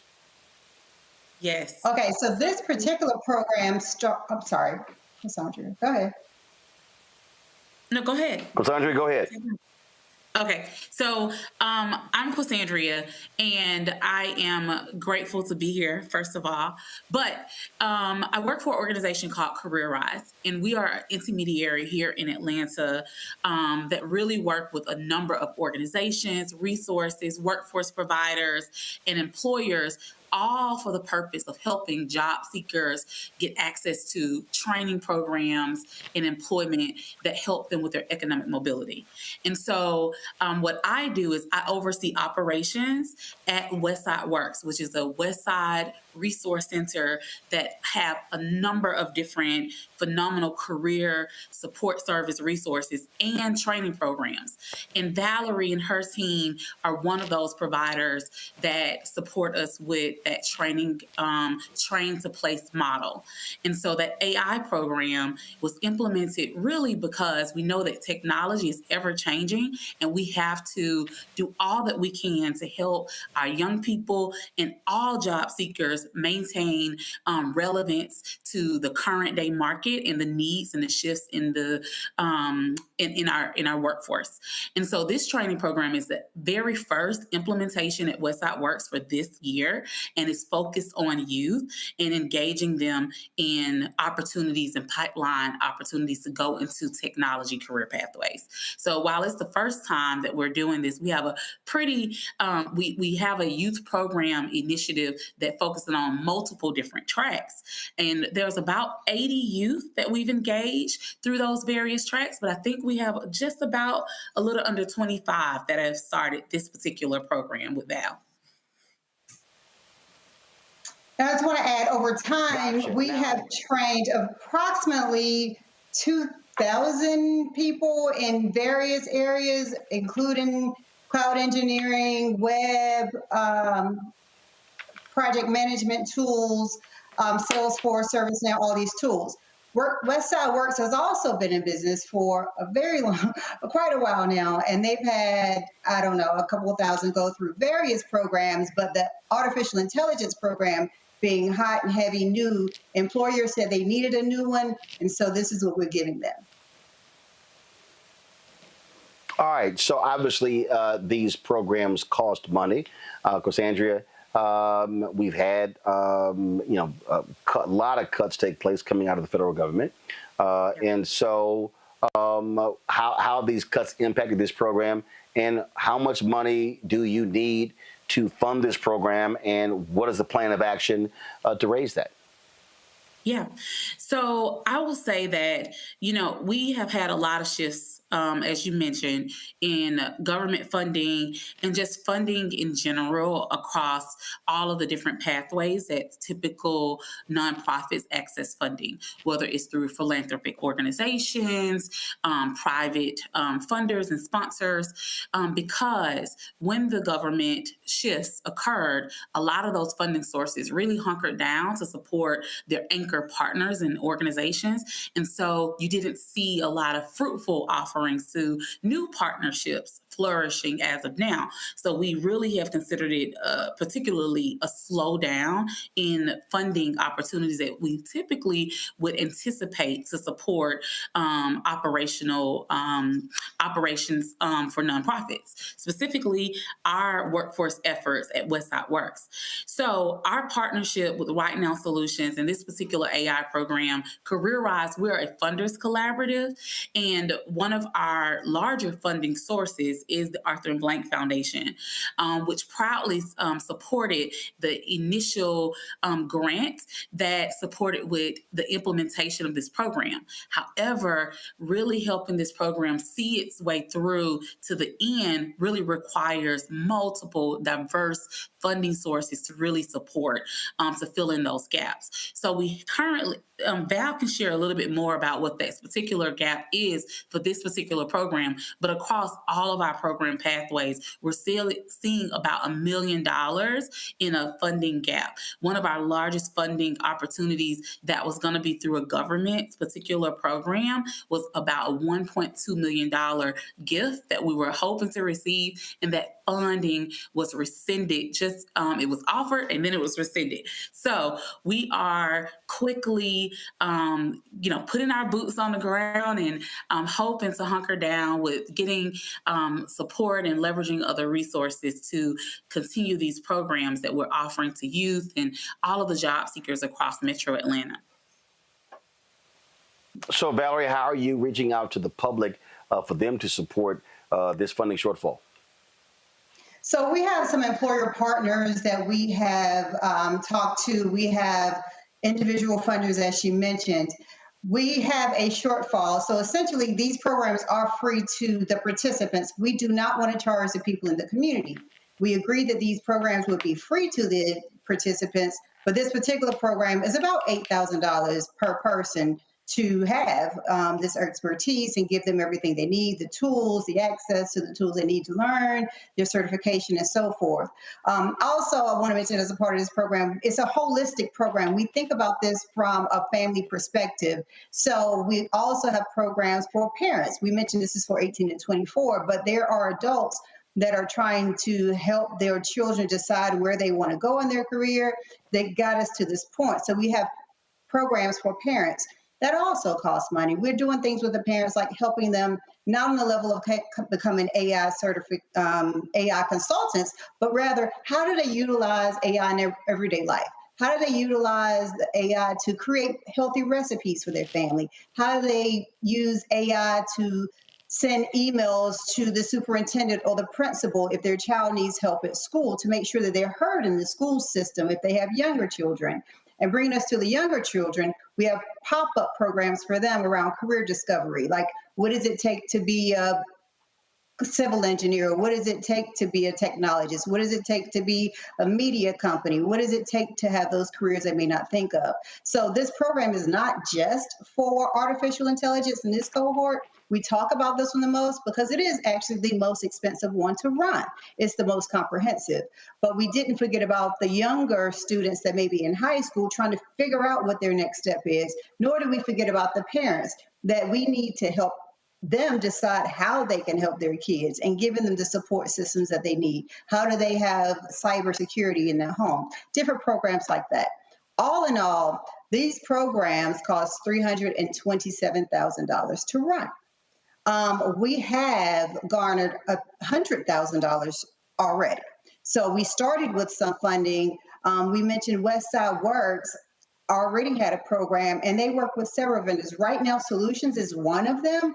Right Now Solutions offers the programs that I just mentioned, but they have other programs that they run too. So the Arthur Blanks Foundation has started us on our way last year. We planned this last year. We started last year. We kind of knew we would be coming into this funding this year. We anticipated the funding this year. But unfortunately, after planning and after all of the things we did, that funding, like she said, was rescinded in May. We actually most people got their letters May 9th that the funding was going to be rescinded. So we had to figure out other ways. And so we're asking people, hey, it costs $8,000 per student. Can you change a life? Can you do $8,000 to change a life? One scholarship is $8,000. And then we have sponsorship opportunities where if you can do 5 scholarships, we will list you as a sponsor, as helping. So the community can see your company actually making that huge impact, but individuals can make that huge impact too. So we're reaching out to our employer partners, we're reaching out to our corporations, we're reaching out to individuals to see how they would like to help change a life. So if a person out there wants to help, where do they go? So we have a donation page. Go. No, we definitely have a donation page. Thank you, Valerie. On our Career Rise site, you can visit www.careerriseatlanta.org, donate now today. And we also have a specific donation site that we can share with you and post on our social. We have it posted on our social media pages as well. What is the site? So careerriseatlanta.org is our website, and there's a link there to the donation button. Yes, there's a link on our website to the button. And if so you it's like, CareerWise Atlanta. One second. Hold on 1 second. 1 second. You said CareerWiseAtlanta.org. Yes, CareerWiseAtlanta.org. And there's a place on our a button that says donate. And also we have partnered Hold on 1 second. Hold on 1 second. Okay. Control room, can y'all pull that website up? Control room, can y'all pull that website up, please? Okay, because I want to be so folks can actually see it. So CareerWiseAtlanta.org. Yes, and Atlanta is spelled all the way out. So career, CareerRiseAtlanta.org. All right, so folks, this is the page. Again, there's a donate button there. So if you want to support the initiative, please do so. And so again, go to CareerWiseAtlanta.org and CareerRise.Atlanta.org. So folks, check that out. And again, when we're talking about again, these AI programs, is one thing to say what we need, but again, it's a different thing when you actually have to learn how to do these things. And so again, pull up again, folks. So you go to CareerRise.org, then you go CareerWiseAtlanta.org, then you'll see the donate button where all the folks watching can assist. All right, we certainly appreciate it. Thanks so much and good luck. Thank you. We really appreciate the time you gave us here and appreciate the opportunity. Thank you so much, Roland. Yes. Folks, we'll be right back. Roland Martin Unfiltered on the Black Star Network.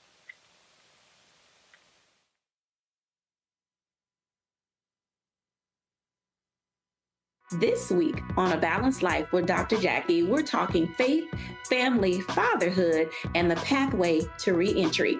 Most of us, in some way, shape, form, or fashion, have had someone in our lives, whether it was a grandfather, a father, an uncle, a brother, or a cousin, who has been incarcerated or justice impacted. What does that look like in rebuilding family and relationships? What does it look like for us to be able to have substantive conversations, come to the table, people love on each other while at the same time get it all out in the open so that we can begin a new journey together. You know, the last thing you want is in the midst of trying to piece your life back together for home to not be a comfortable place. That's all next on A Balanced Life with Dr. Jackie here on Black Star Network. Hello, we're the Critter Fixers. I'm Dr. Bernard Hodges. And I'm Dr. Terrence Ferguson. And you're tuned in to Roland Martin Unfiltered.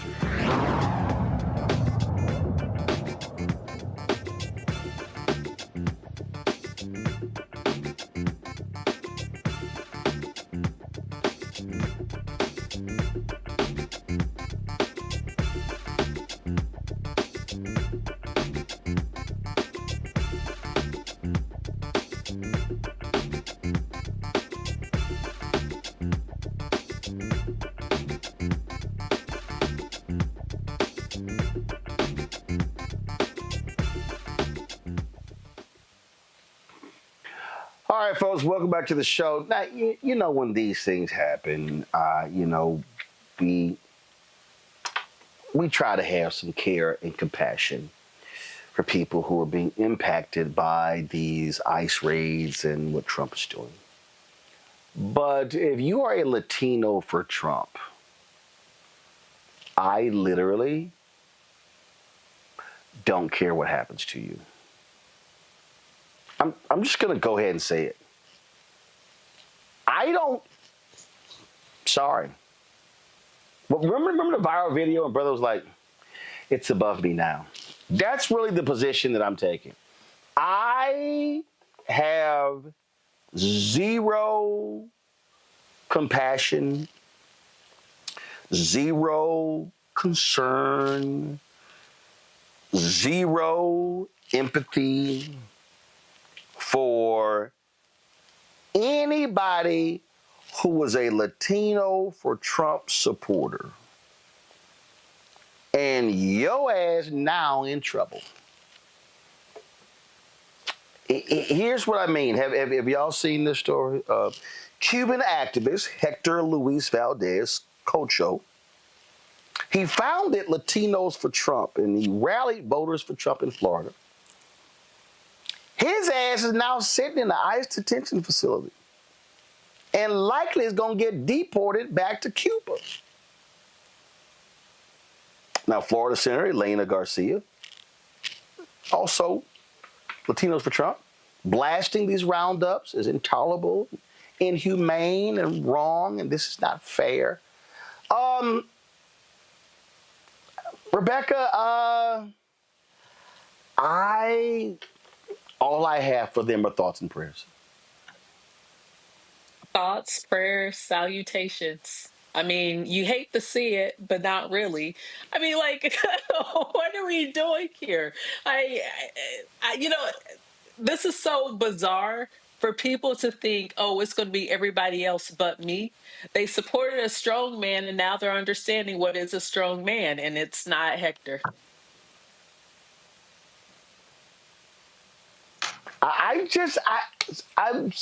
Joe, I can't. I mean, I'm trying right now be Christ-like. Oh, Jesus was petty. But I'm not. It's not like Jesus wasn't petty. Didn't Jesus turn some behind at the church?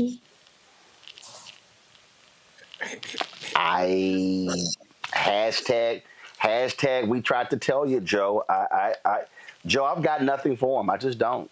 Sorry. Here's where I split it up. I'm still a Christian guy and try to be Christ-like. I come up short all the time, and I'll tell people when I do. And that being said, do I have some compassion for the families of people, the families that are connected to stupid people that make stupid decisions? Yeah, on some level. That being said, that doesn't mean that I get to save you from every consequence, right? You know, I really got free. Let's talk about being free and what freedom really means. Freedom really means that you can't always save people from their stupidity. That's what that means. So listen, I'm gonna try to help. You know, I'm suing people. I'm already, getting calls about, people in different situations or whatever else, even though I'm not really an immigration guy. But on some level, in my world, we have to prioritize, not only talking about legal world, just in social, your social circles or whatever else. You have to prioritize people that did what they could to help themselves. People make mistakes all the time, but this right here is walking into the street when you know that a car is coming, and you think that somehow you're going to evade it, like you're going to walk through it or something, like this is ghost, you the ghost whisperer or something. No, this was going to happen. You could see that this was going to happen. And so therefore, what that means is that in the prioritization of my responsibilities and my priorities, I don't trip as much as I would. Now, I still, am concerned about some of the larger constitutional implications, doing things without due process, et cetera, and we'll be there on that front. That being said, there's 24 hours in a day. I need about 8 of it to sleep, and I'm going to. And I'm not as sympathetic as I could be for those that saw something coming or knew or should have known, as we say in the law, and still voted for him anyway. And hey, that's where I need help. Pray for me.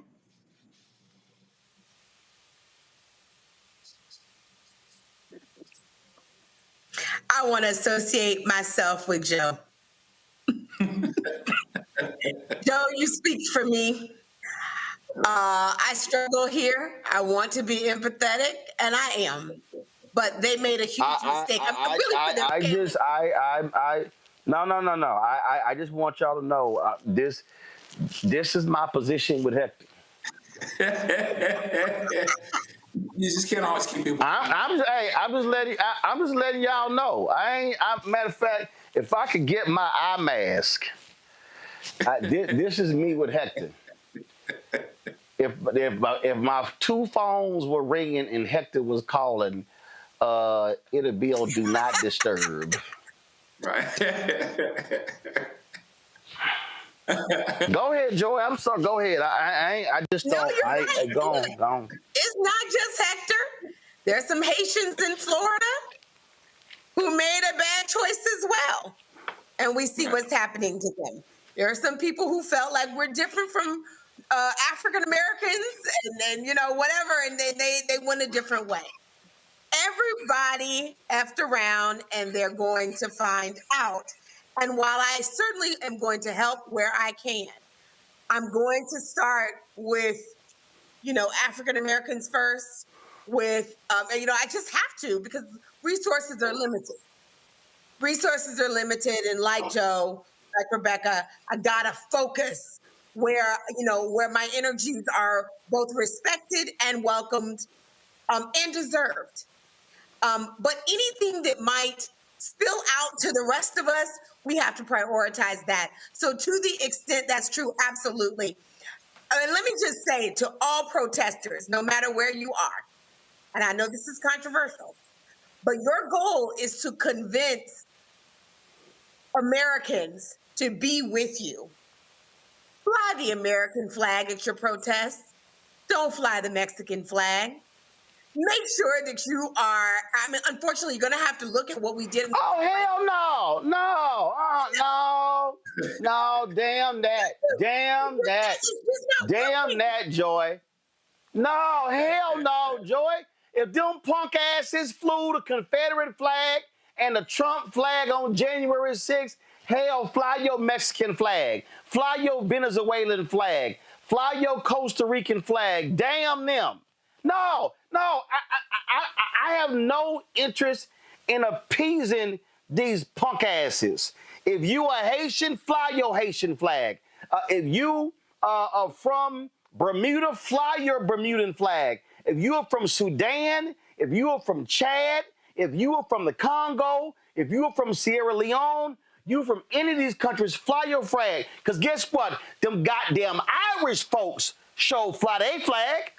We don't say shit on St. Patrick's Day. No, hell no. I'm not appeasing these racists. I ain't appeasing these damn racists. I don't care. I ain't appeasing. Listen, they don't even like the Puerto Rican. They don't even like. See, no. See, y'all talking about optics. They don't give a damn. Let me tell you something. Let me tell you something. Every protester could be dripped in American hat, shirt, T-shirt, underwear, socks, shoes, jeans, and they will still deport their ass. That don't mean a damn. Listen, these fools are sending back No, you ain't. No, let me tell you something right now. You can't convince them. See, Joy, that's what I'm trying to get you. This say damn respectability politics. You cannot convince them because they don't care.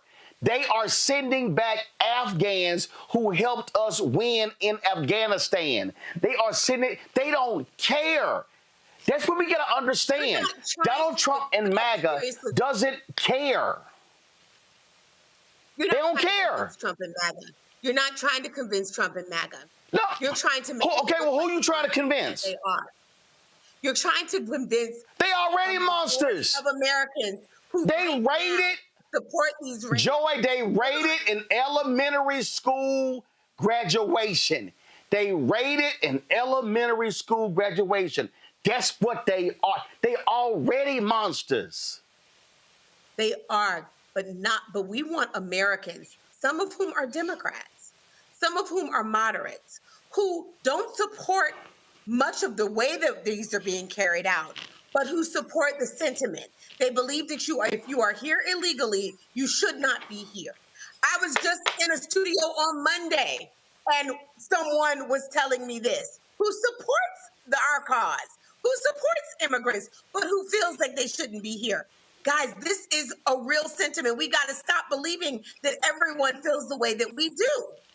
They don't. No. Let me be real clear. I understand sentiment. I understand sentiment. I'm real clear listen, I got a whole book on this. It's called White Fear. I understand sentiment. Okay? So this ain't got a damn thing to do with the sentiment. What I'm trying to explain to you is I don't care if every single person in Los Angeles, Chicago, Detroit, Houston, Philadelphia, where protests are taking place, if every single one of them was waving an American flag, if they were sitting singing God Bless America and America the Beautiful and the Star Spangled Banner, do you know what the MAGA Republicans gonna say? Send their asses back. You're right. I'm not talking. That's what they're gonna say. So I'm not tripping. And our family members who are looking at them and saying, you know what, I really hate what I'm seeing, but we want to help them remove the but by making sure we are bringing people along with us and that we are saying what's happening here is inhumane and this is wrong. And no matter how you feel about whether people should. Joy, it don't matter. Joy, they firing bullets. Joy, they're firing rubber bullets at journalists. They don't give a shit. They don't care. It's not them. I'm telling you, right? These people will never convince MAGA. It's well, guess what? Okay, well, hold up. Okay, so what you're saying is moderates are going, you know what? I would be on the same page with you if only they weren't flying those Mexican flags. Hell no, they ain't saying that. No, but I do think what it says is that you want to be here. And so how do we create an image? This is a TV show. We've said that a couple of times. You have got to create a TV show that appeals to the people watching and the audience. And if you don't believe that, then keep doing what you're doing. But I think that they're going to have to. I'm confused. What we did in the rights movement, what we did. Otherwise, you have to be strategic and you have to know your audience. And what we are trying to do. So no. We know the audience. We differently in the midterms. Okay, so I'm confused. Well, this is where I'm confused in, Rebecca, because these same folk go to Mexican restaurants. These same folk love them some salsa when they get chips, salsa, and guacamole when they go to restaurants. These same folk love dancing the salsa music. These same folk love them some Gloria Estefan. They love, the point I'm making here is there is nothing that you can do. You cannot put a suit on, put a tie on. You can't be quiet. You can't be, it doesn't matter. Where we are right now, these white folks are saying, we want all y'all gone. I have played that clip from the Under Shepherd.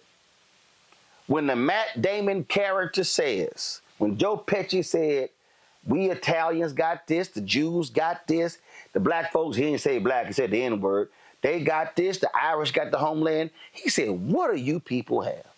And Matt Damon said, we got the United States of America. The rest of you are just visiting. That's just so you can't, there's nothing you can't do. Go ahead. So I'm listening to Joy's argument, and yes, Joy, I saw those talking points too. So tonight I'm in Montgomery, Alabama. I'm not too far, it's less than an hour away where the Pettus Bridge is. If John Lewis had the flag draped around him, rather than his church clothes and his church hard-bottom shoes going across that bridge, the outcome would have been the same. The dog still would have been sick. Would have got his ass whooped. Would have got his ass whooped and would have wiped the blood in the American flag. But one thing that was interesting is that when we saw the fights and we saw Bull O'Connor sick the dogs across Alabama, one thing that we noticed is that when it played on the nightly news, it was an effort to appeal to those white folks in the North. So they really understood that this is America. This is what's happening in America. Now, where I disagree with you, Joy, here is that it's not the Democrats or the moderates that I think this has to play out for as we go into the 2026 elections, but it's for those who opted not to vote. It's for those who decided they weren't going to be a part of the political process in 2024. So as they're seeing these American cities, they're seeing that the National Guard, against the will of the governor, is being called up by the president and is taking over American streets. Those are the types of folks that we need to get activated and for them to say, you know what, this is not okay. I'm actually going to use my voice here and I'm going to register my vote. And I'm actually going to vote here. It's not the moderate Democrats, because if you're a moderate Democrat and you're watching this and you go into the 2026 election cycle saying, the Democratic Party really hasn't convinced me that there's something wrong that's going on, then that's a whole different thing. But for those who have opted to not vote, not be a part of the electoral political process, it's those people that I think this is going to play out towards, and it's those people who I think are going to vote against the current regime in 2026. Joe, you want to weigh in? Yeah, I'll briefly say, to kind of sum it all up, I think you do have to leave, if you can, an olive branch as it pertains to the potential for convincing some people, whether it's the moderates and Democrats, whether it's the people that aren't voting. You really have to still make that presentation, even though we have reason, it would seem, for us to be pessimistic about that. Because I think that if people vote the way that they're supposed to, and that's who I'd lean toward, people that aren't voting, these elections won't be close. And so we really have to do that the best way we can.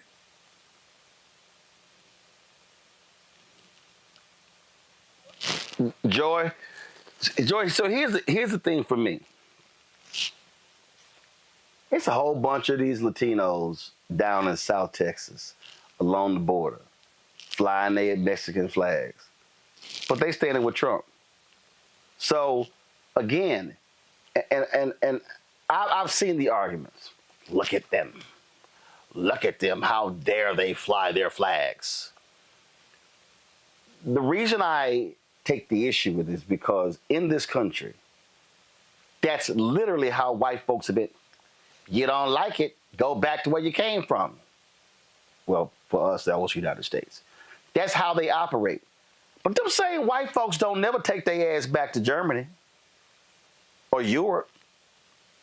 So, again, I get what people say, I just wish they would just fly the American flag. I guarantee you right now, if they all flew the American flag, them same folk, they're not going to change their sentiment. They're not. They're going to find some other damn excuse. Look at how they're dressed. Oh, my God, look how loud they are. Oh, my goodness, why must they block traffic? They just going to skip to the next thing. This is just one in the litany of things that they want to whine and complain about. Go ahead. You're probably right. We're talking about everything that you can do to make sure that when the narrative is being created, you are making the other side look worse than you are. And I think Donald Trump is doing a great job at that. There's going to have to be more. Guys, look at your polling. The American people are not where we think they are on it. I hope it changes. I hope that if you do care about this issue, that you are calling into your member of Congress. Really, that's the only thing that matters. It's actually not what we see on TV and not what we see on the streets. You actually have to call in. If you care about these issues, you don't like what you see, you got to hit up your White House switchboard. You got to hit up your member of Congress switchboard. They have to believe this is going to cost them something.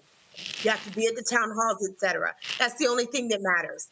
That said, if you are a protester, I do think you have to be careful and strategic about the way you are being presented. And that is especially true. I'm glad that Rebecca brought up Bloody Sunday. One of the reasons we were successful is that America saw what happened there and they responded because it was so terrible. They wouldn't. So part of that, and we saw protesters who were nonviolent who were attacked. That was strategic in and of itself. So, Martin Luther King and everyone there, they were strategic. These protesters, I encourage them to be strategic as well. That's all I'm saying. But there's a difference between, there's a huge difference between folk trying to get the right to vote and dressing up, being presentable, being nice, and you dealing with Jim Crow folk in the South. It's a difference between that and then you a parent and you at an elementary school graduation and ICE rolls in and parents flee, leaving crying kids at an elementary school graduation. It's a difference when so-called ICE agents in mask, showing no IDs, roll up to schools saying, oh, the parents have given us permission to do a wellness check on their children. And the parents have given us permission to take their kids out of school. Straight as lying to the principal. The principal won't let them in. Then what happens is ICE people say, yeah, they with us, but they not really ICE agents. Right. So what's going on here? When these folks, when there are people, hold up. When there are people who are following the legal process and are showing up for appointments and are being snatched on their way to their appointment. They're following the legal process. When you got racists like Christopher Rufo, who literally posted this on his Substack. This is why the flag don't mean nothing. Christopher Rufo posted this. I read this yesterday, and I need to read it right now. This is the same white conservative who led the whole CRT and anti-woke, anti-DEI. He said, at the same time as we saw demonstrated in Portland, Oregon, during the George Floyd riots, the agencies should dispatch unmarked vans to follow key agitators and, quote, and this is what he says, and snatch them from the streets, bring all the panel up, and snatch them from the streets while the media are not looking.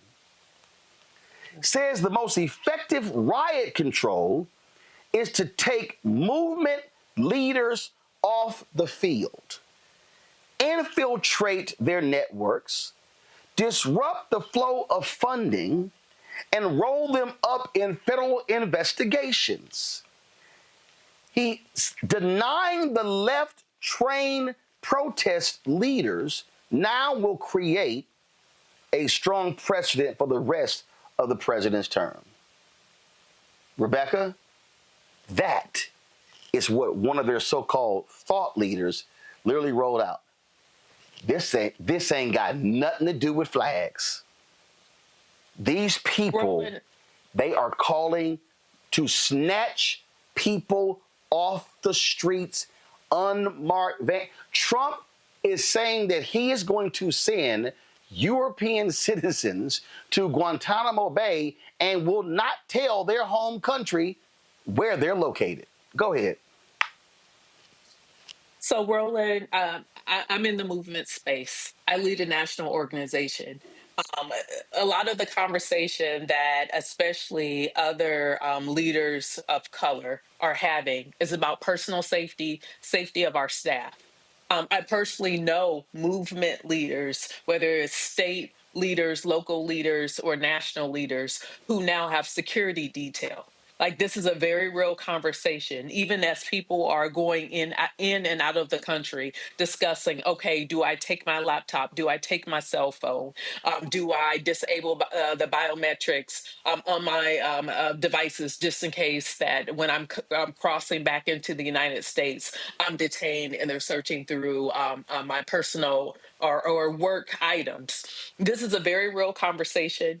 This is a conversation even across philanthropy, on the progressive side, talking about what does it look like to provide rapid support, security support, emergency support for those who are leading during this time. And so, it's very real. It's very serious. This is also what, like, we keep using words like authoritarianism and totalitarianism and fascism.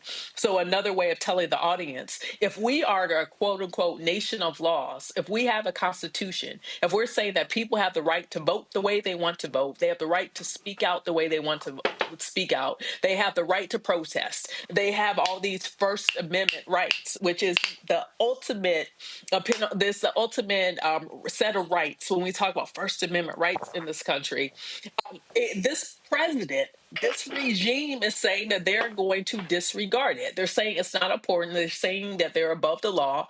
And then last year, the Supreme Court said, well, the president could do whatever he wants to do because he is the president. So these are very troubling times. This isn't just something that I'm even saying in abstract. This is something having to live it out, having to talk to my staff and to make sure that they're not scared. Make sure that their families aren't scared. So earlier when I was saying it's time for white people to use their white bodies and their white privilege, this is what I'm talking about. Because if you are Black, if you are brown, if you are perceived as an other in this country, they would deport you too. Let's not act like Black Americans can't, quote unquote, be deported in this regime. That's next. That's what's happening. The whole point of this is to silence people, to scare them, to stun them, so then he could spend the next 3 years doing things that will permanently impact and permanently harm this country. Mm-hmm. Final comment from Joe, final comment from Joy, then we are done. We just have to make sense of everything that's going on. And if it doesn't make sense, we have to make sense of what it is that we do. We do have to be strategic about taking care of ourselves, about taking care of each other. A lot of these things have come to many of our minds. Everything from concealed carry permits on down. I mean, it is really on right now, the things that are going on and the things that we're thinking about. And at the same time, I think there is a way to do both. Yeah, we're in a different place as it pertains to what the government seems to want to do, as it pertains to what the president seems to want to do. At the same time, I say that there is convincing to be had, convincing to be made, so that people that are inclined to vote the right way still need to be brought out to vote. We still need to be very, very aggressive about creating opportunities to vote, about understanding the moving targets and that keep getting made and the barriers that keep getting removed. We need people in entertainment with big money to help us with voter things. If it has to do with making sure people can get to the polls, that they have voter IDs, if that's what it is that they need to have, we can no longer not vote, not participate because of the barriers that are put up when we have the numbers. So whatever gets us there, that's what I support. Whatever gets us there, participating, belonging, and watching out for each other so that when something's amiss, we know right away, and therefore we can respond. Joy. I agree completely with what Joe and Rebecca have said. Really, this is a time of strategy. If you are a leader of an organization, you need clear goals, and you need to be able to say no to some things because that's not your lane, and you need to say yes to some things so that you can focus. You need to be focused on what you need to do in order to convince the decision makers that you need to convince. Whatever that looks like for you, you need to be able to do that and to zero in and focus on that. We are getting way too distracted with every comment and every issue that comes about. It is not important. Clear out the shiny red objects, sparkly objects, and focus on that which you can change and who you need in order to achieve that change. That's our only goal now. The feeling part, if you are a leader, the feeling part is what should drive you to be more strategic. So that's for our civil rights leaders. That's for our women's rights leaders. That's for the Democratic Party and any Republicans who want to be with us as well. If you don't like what you are seeing, this is the time to be strategic, to not just be impassioned, but to be smart. That's where we are going right now because the stakes for all of us are high, but there are certain people the stakes are the highest for. And if we care about them, we have to be smart. Folks, what we are facing are thugs. That's what they are. They are thugs, and people are responding to thugs in the way they feel is best to get their attention. That is what is happening. So let me thank Joy. Let me thank Joe. Let me thank Rebecca. I really appreciate it. Thank you so very much, folks. That is it for me. I'll be broadcasting live from Memphis, Tennessee tomorrow, so look forward to being there. I'm speaking at noon tomorrow. We'll be, of course, carrying that right here on the Black Star Network. Don't forget, support the work that we do. Join the Breeder Funk Fan Club. I want you to... of course, contribute to us via Cash App. If you want to do so, use the Stripe QR code. You see it right here. Click the Cash App pay button to contribute. Want to send a check of money on to do so? Make it out to Roland Martin Unfiltered. Make it payable to Roland Martin Unfiltered. Send it to P.O. Box 57196, Washington, D.C. 20037 7-0196. PayPal's R Martin Unfiltered. Venmo RM Unfiltered. Zelle Roland at RolandSMartin.com. Roland at RolandMartinUnfiltered.com. Download the Black Star Network app. Apple phone, Android phone, Apple TV, Android TV, Roku, Amazon Fire TV, Xbox One, Samsung Smart TV. Be sure to get a copy of my book, White Fear, How the Browning of America is Making White Folks Lose Their Minds. Available at bookstores nationwide. Don't forget, you can also get your Roland Martin Unfiltered Black Star Network swag by going to rolandmartin.creator-spring.com. You see the shirts we have, especially Don't Blame Me, I voted for the black woman. You also, of course, can shop our black-owned products by going to shopblackstarnetwork.com. Shopblackstarnetwork.com. Check it out. Be sure to download the app Fanbase. And, of course, we want you to support this Series A crowdfund. More than $12 million has already been raised. $17 million is the goal. Go to startengine.com/fanbase. And shout out to my parents, Reginald and Imelda Martin. Yesterday, June 10th, was their 58th wedding anniversary. Do y'all have the photo there? Y'all should have the photo. I put it in group me to pull up. So pull it up. So yesterday, They were hanging out, celebrating again 58 years of marriage. Did y'all get the photo? Let me see. Go ahead and pull it up. I'll send it again. If y'all can pull the photo up. And so, again, every June 10th, so yesterday, of course, we cut the show short. We played the David Oyelowo interview in the second half of the show because I had a meeting to go to. So I wanted to give them a shout out today.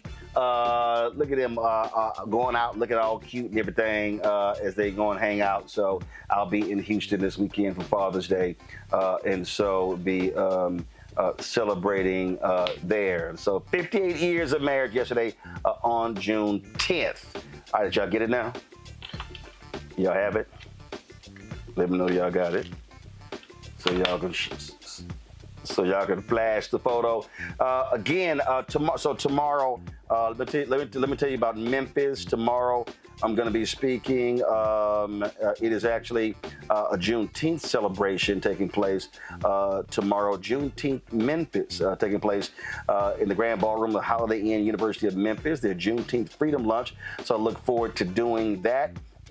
And so we'll do so. And so I show the photo.